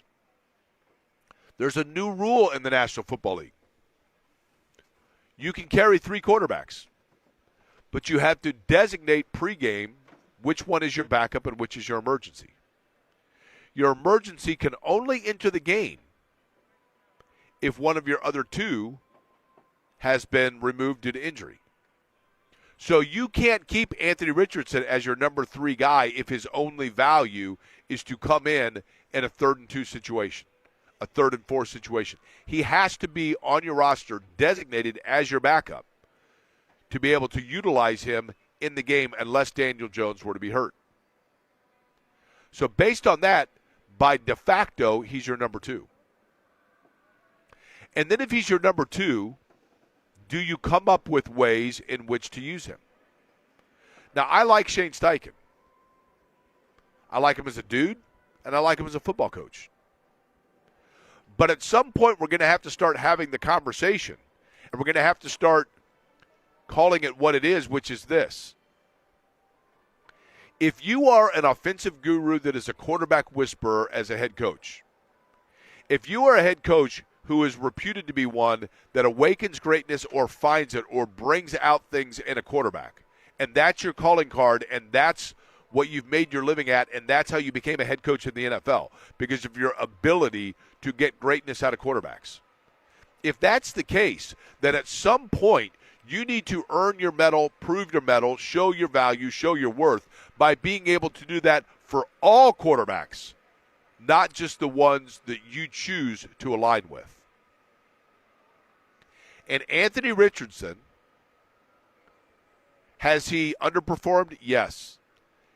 Has he inside the building been somebody that they say just kind of went through the motions? Maybe. But he hasn't copped attitude. at least publicly. He hasn't called out the franchise and his coaches, at least publicly. He hasn't sulked, at least publicly. Quite frankly, he's been a good lieutenant. He's done what it was that they asked to an extent, and that was mature, in a mature fashion, handle the news of losing his job to Daniel Jones. And yet he still has areas where maybe, I think Shane Steichen's out on him. And I've said that from the helmet tap on forward. The helmet tap was egregious, for sure. I think it was rooted in immaturity, both intellectually and from experience standpoint. I don't mean that he's not smart. I mean that he didn't, intellectually, meaning didn't grasp everything that goes with that situation. But from the helmet tap moving forward, Shane Steichen was out. He was out. And the reality is, Shane Steichen is an NFL head coach that is paid money to be able to coach every player on the roster, not just the ones that he chooses.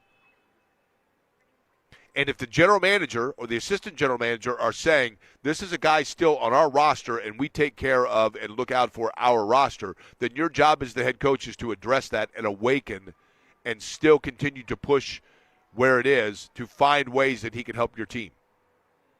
And I think Shane Steichen's a very good coach. And I think he's a good dude. And I think players like him. But what separates good coaches from great coaches is great coaches know what buttons to push, what players need to be pushed, what players need to be coddled, and they know how to tweak and alter the way in which they coach based to an extent on not what a player needs, but on where a player responds.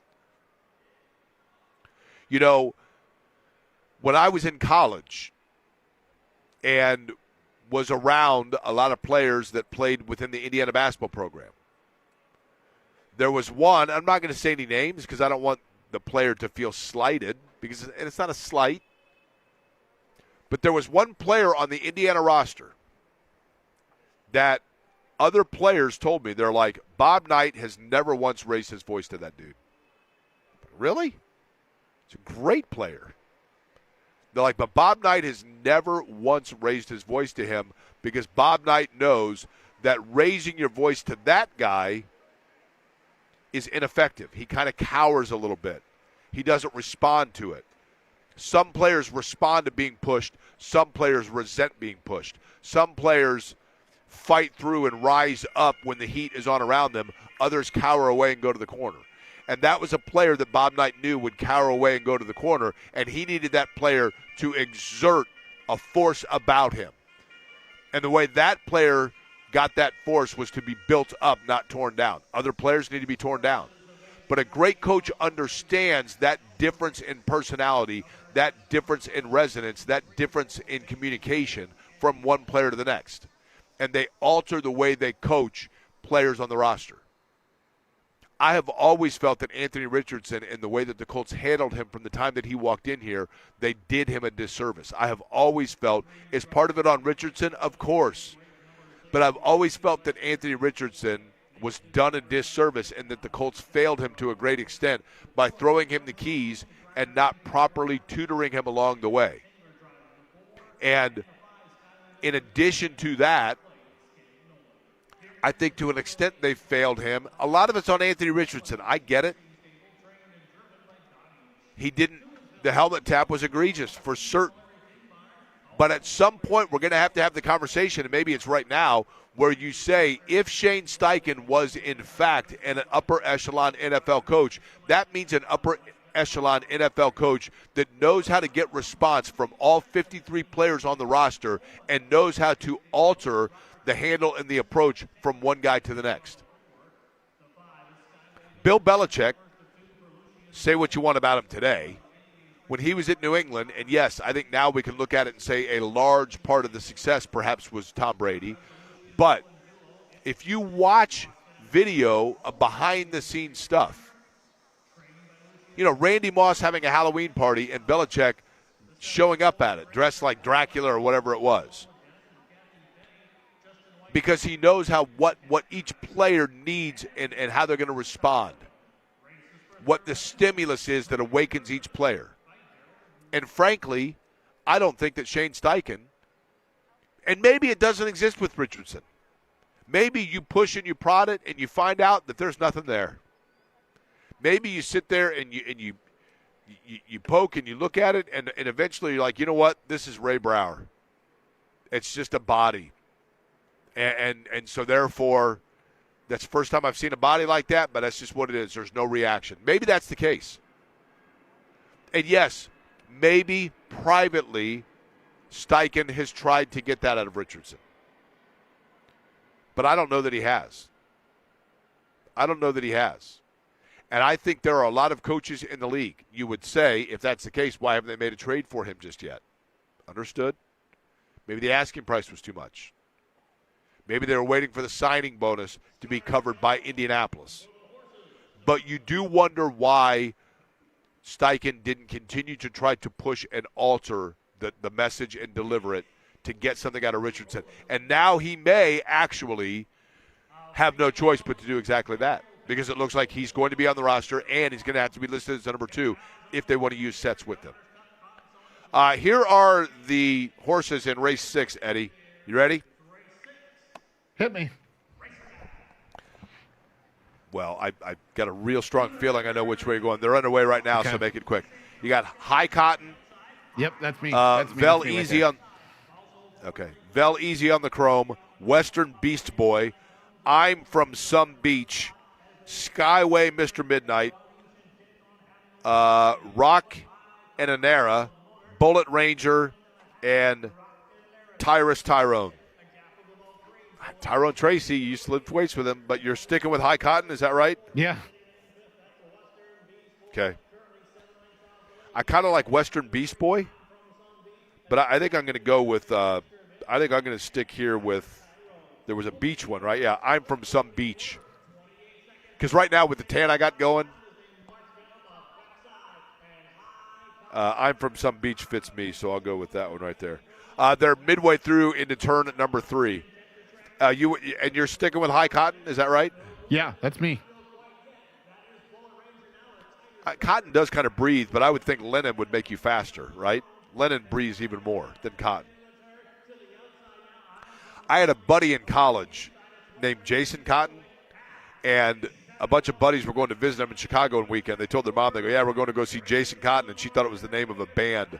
So forever, Jason Cotton, now we say his name with a British accent. Jason Cotton. Ladies and gentlemen, put your hands together for Jason Cotton.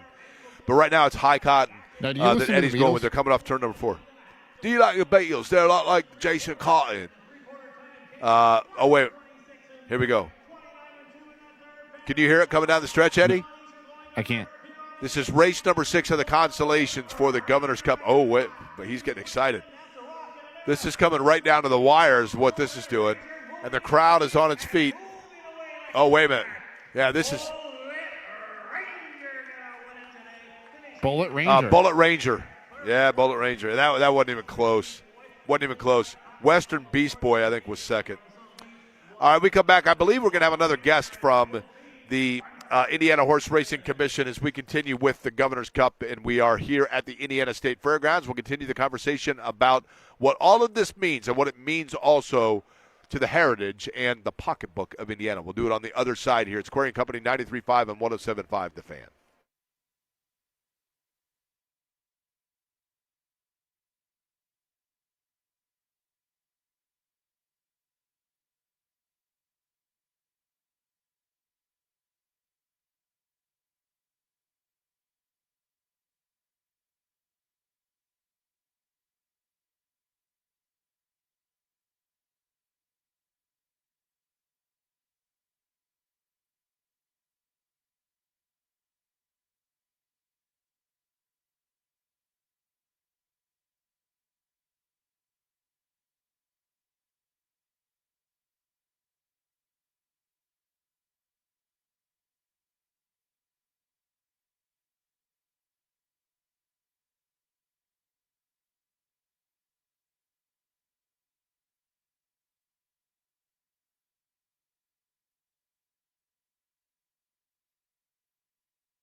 Query and Company on 93.5 and 107.5 The Fan. Back here at the Indiana State Fair, the Indiana Standardbred Association is having their Governor's Cup today, consolation races, and then J&B will be here for the championship races later today. And, Eddie, I think for the championship race, we've already I'll give you the names again, Eddie, and then you can tell me who you're going with. Well, aren't there multiple? Later, though. Is this is the main championship, correct? There are 8 championships tonight? So there's not one. All of them are championships. Okay, so this is championship race number 4, Eddie, that I have the list for because Hidden in the Whiskey got bumped up. Somebody, they found the whiskey, and then they bumped him up. Diamond Popper, Hidden Talent, Yankee Dan, Brookview Holiday, Skyway Storm, Hidden in the Whiskey, Best Swans Rocker, and Help the Party. That Help the Party, I think, is the Beastie Boys, but they're all going to be in race 4 in the championships later today. But the voice you just heard clarifying all of that is Jessica Barnes. She is the Assistant Executive Director for the Indiana Horse Racing Commission. She is the pride of Gibson County, correct? And now living in Shelby County, right? Yes. And now her mic's on. Okay. Oh, now my mic's on. So Gibson County, Gibson Southern High School, right? Yes. Suburb of Evansville, right? Mm-hmm. And now living in Shelbyville, obviously, with the horse racing. Let's begin with this, and I appreciate you having us out, as always. I love coming out here. We love having you out here. It is fun, and it's great fun, and I think the real fun, from the entertainment standpoint, we'll begin with that, is just watching and picking them. They're such beautiful animals, first off. Mm-hmm. And to see the care that goes into them and the training that goes into them and then the names that they come up with, and that's the fun part of it. But somebody just asked me if they could place wager on this. Eddie and I are doing that, gentleman bet type thing. This is not something that is necessarily out here for the wagering aspect right, of it. Right. The Indiana law does not allow wagering at our county fairs or state fairs. It is only approved for the 2 racetracks. So Horseshoe Indianapolis, which has thoroughbreds and quarter horses, and then Hoosier Park that races standardbreds.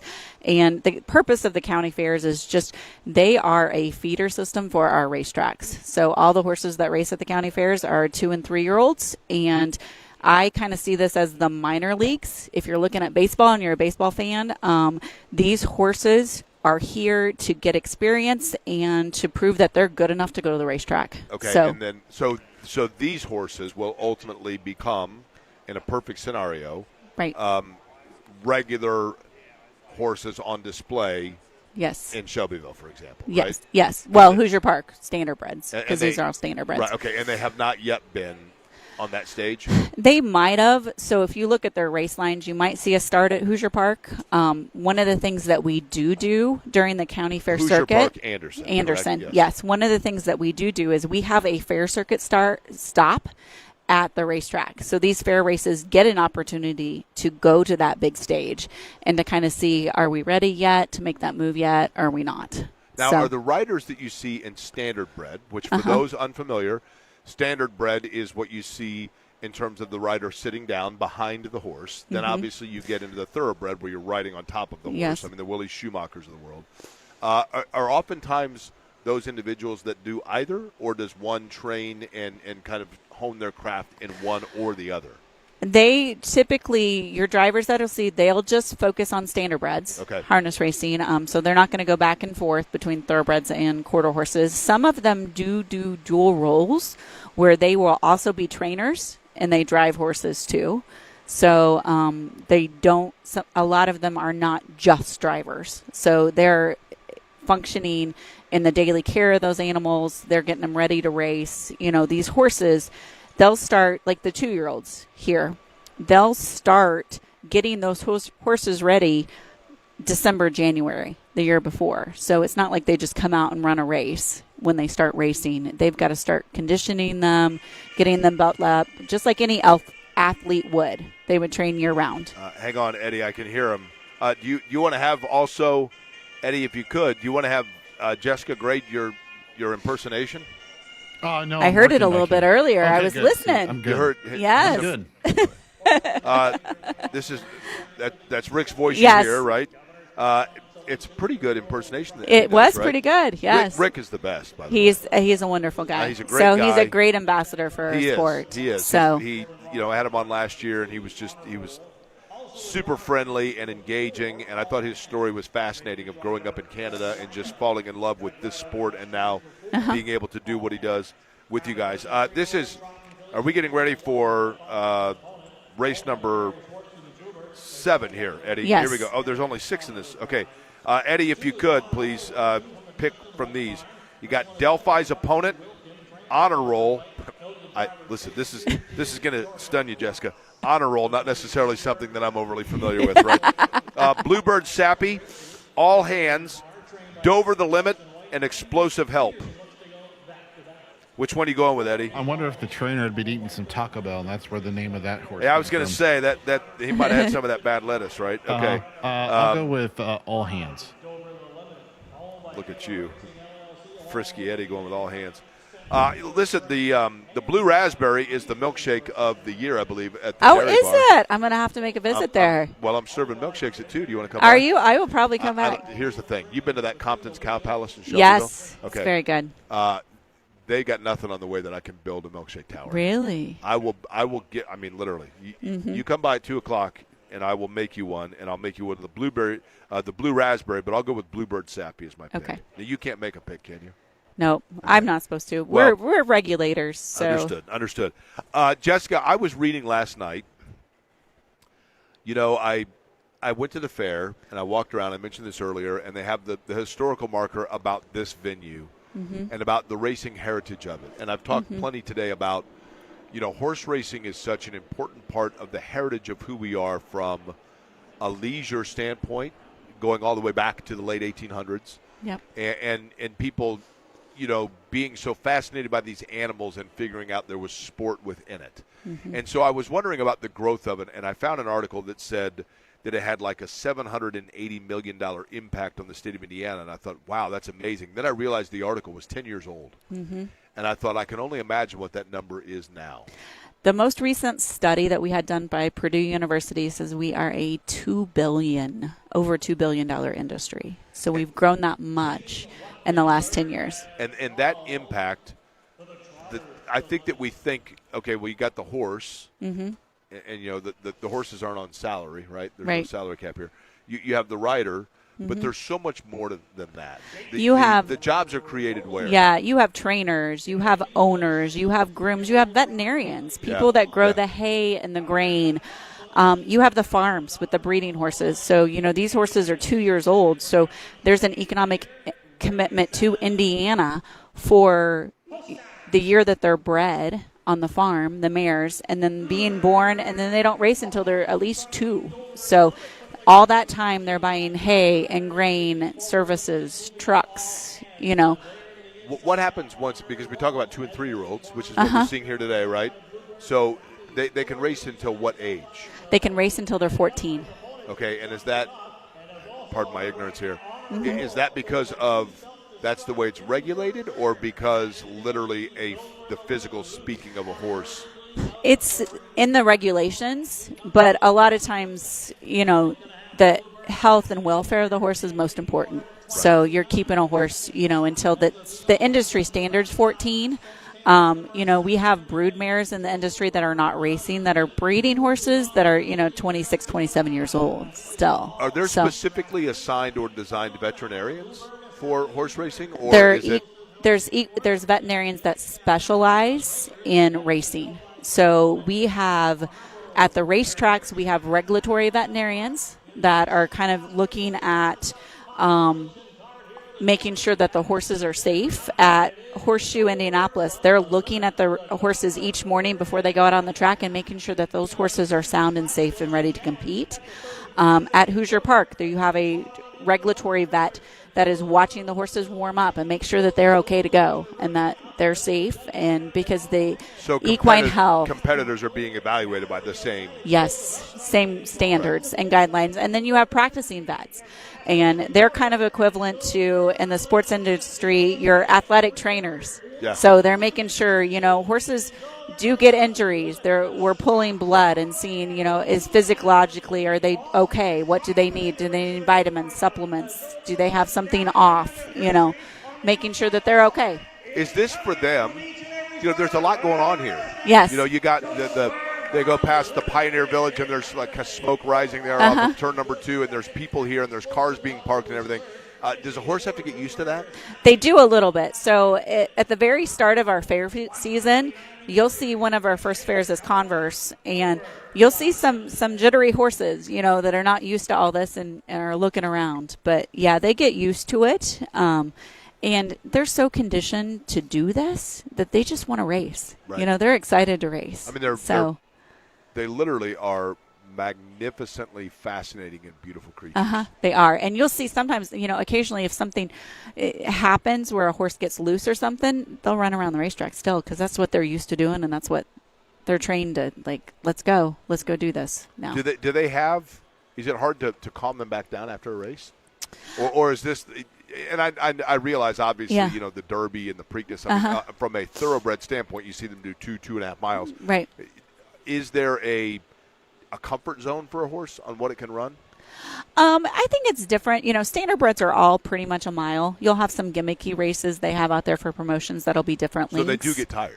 They do. Okay. They do. So, but these standardbreds are trained for a mile. So that's what they're trained to do and to peak at. So anything over that we would say is over the limit, or Dover the limit in this case, Eddie, because that's who won. Dover the limit was the winner in that one. So we got upcoming. Oh, we got one race left. One race. 4 horses in this race, Yes. Eddie. Last one. Should I give Eddie the names real quick and we'll let him pick? Yes. Let him Eddie, pick. we got Swan Jordan, photographer. Could you say one the last one? I'm sorry. That was Dover the limit. Okay. You got Swan Jordan, photographer. I said photographer. Photographer, Cantab Yankee, and Meadowbrook Duke. Which one do you want, Eddie? I don't care. I'll let you pick, and then I'll take what's left. You know what?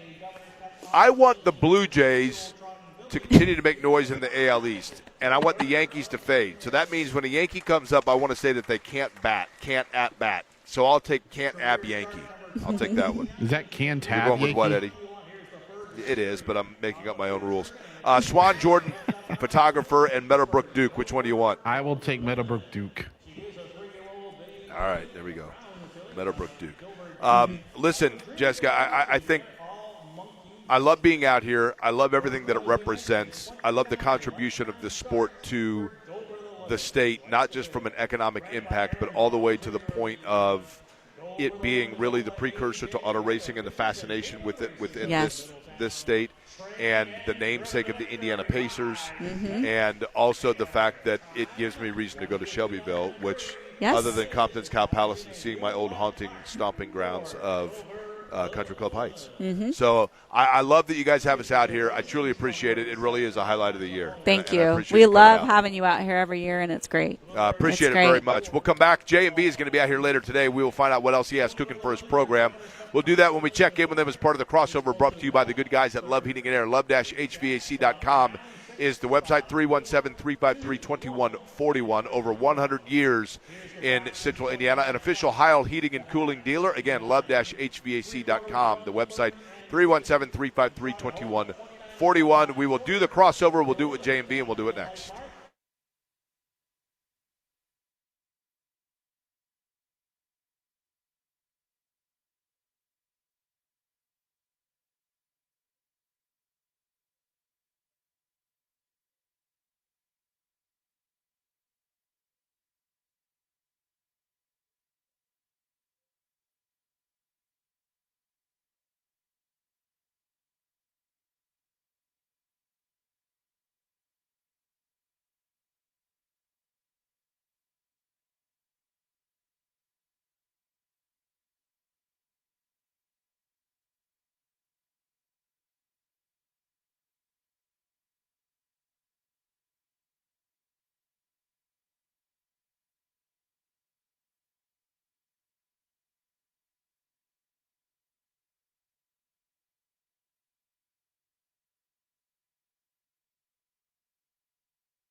This is Query and Company on 93.5 and 107.5 The Fan.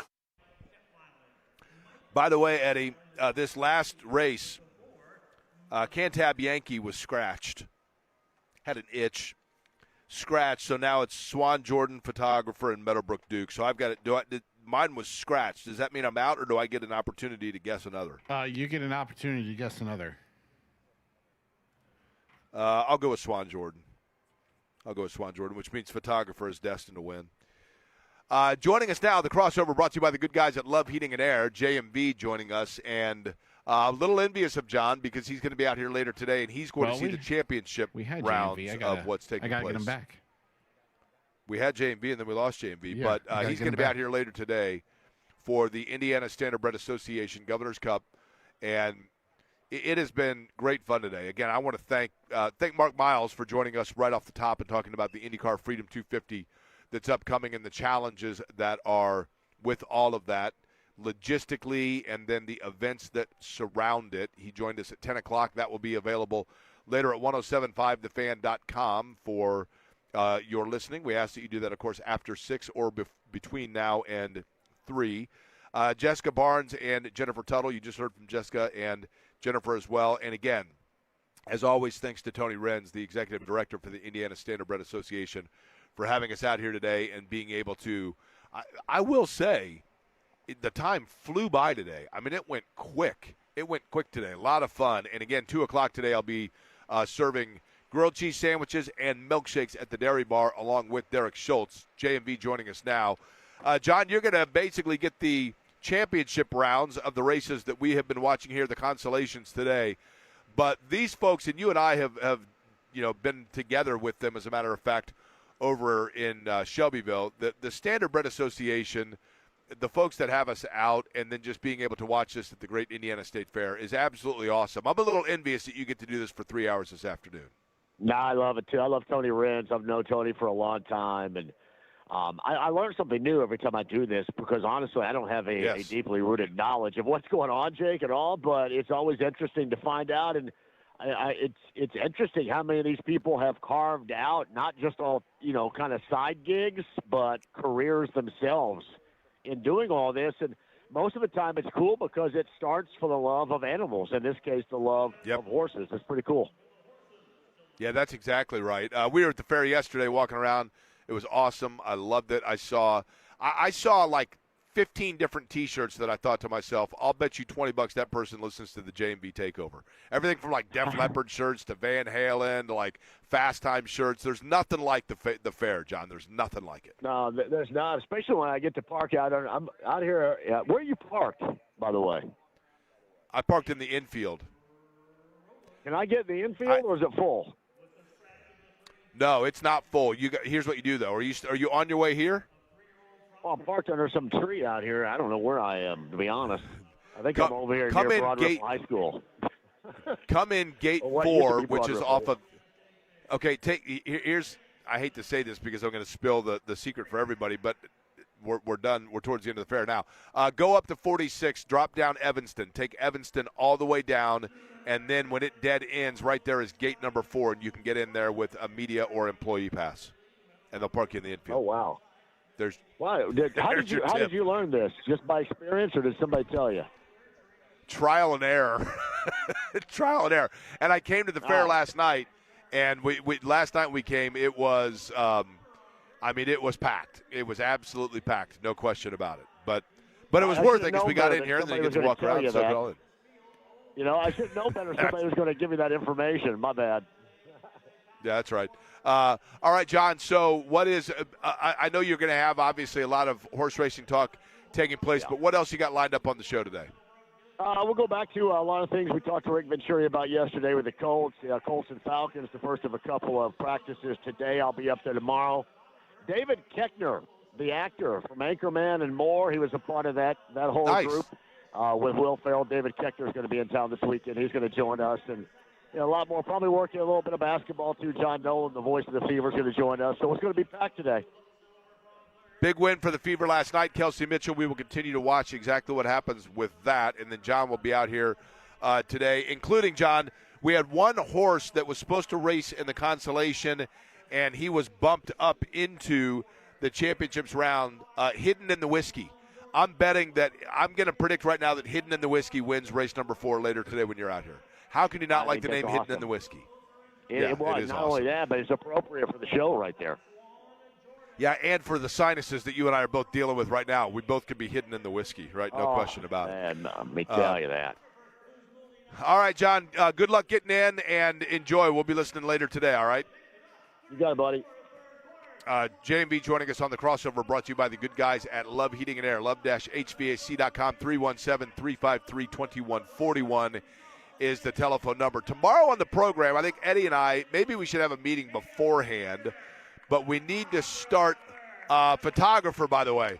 Photographer with the win. So, of course, what did I say, Eddie? I told you, the one that we didn't pick, photographer gets the win. We need to tomorrow start figuring out what we're going to do about our fantasy football league, including having the draft at Chicago's Pizza. So we will get to all of that tomorrow. Thanks again to everybody from the Indiana Standardbred Association for having us out. Jessica, Jennifer, and Tony. John is with you at 3 o'clock. I thank you for listening to Query & Company.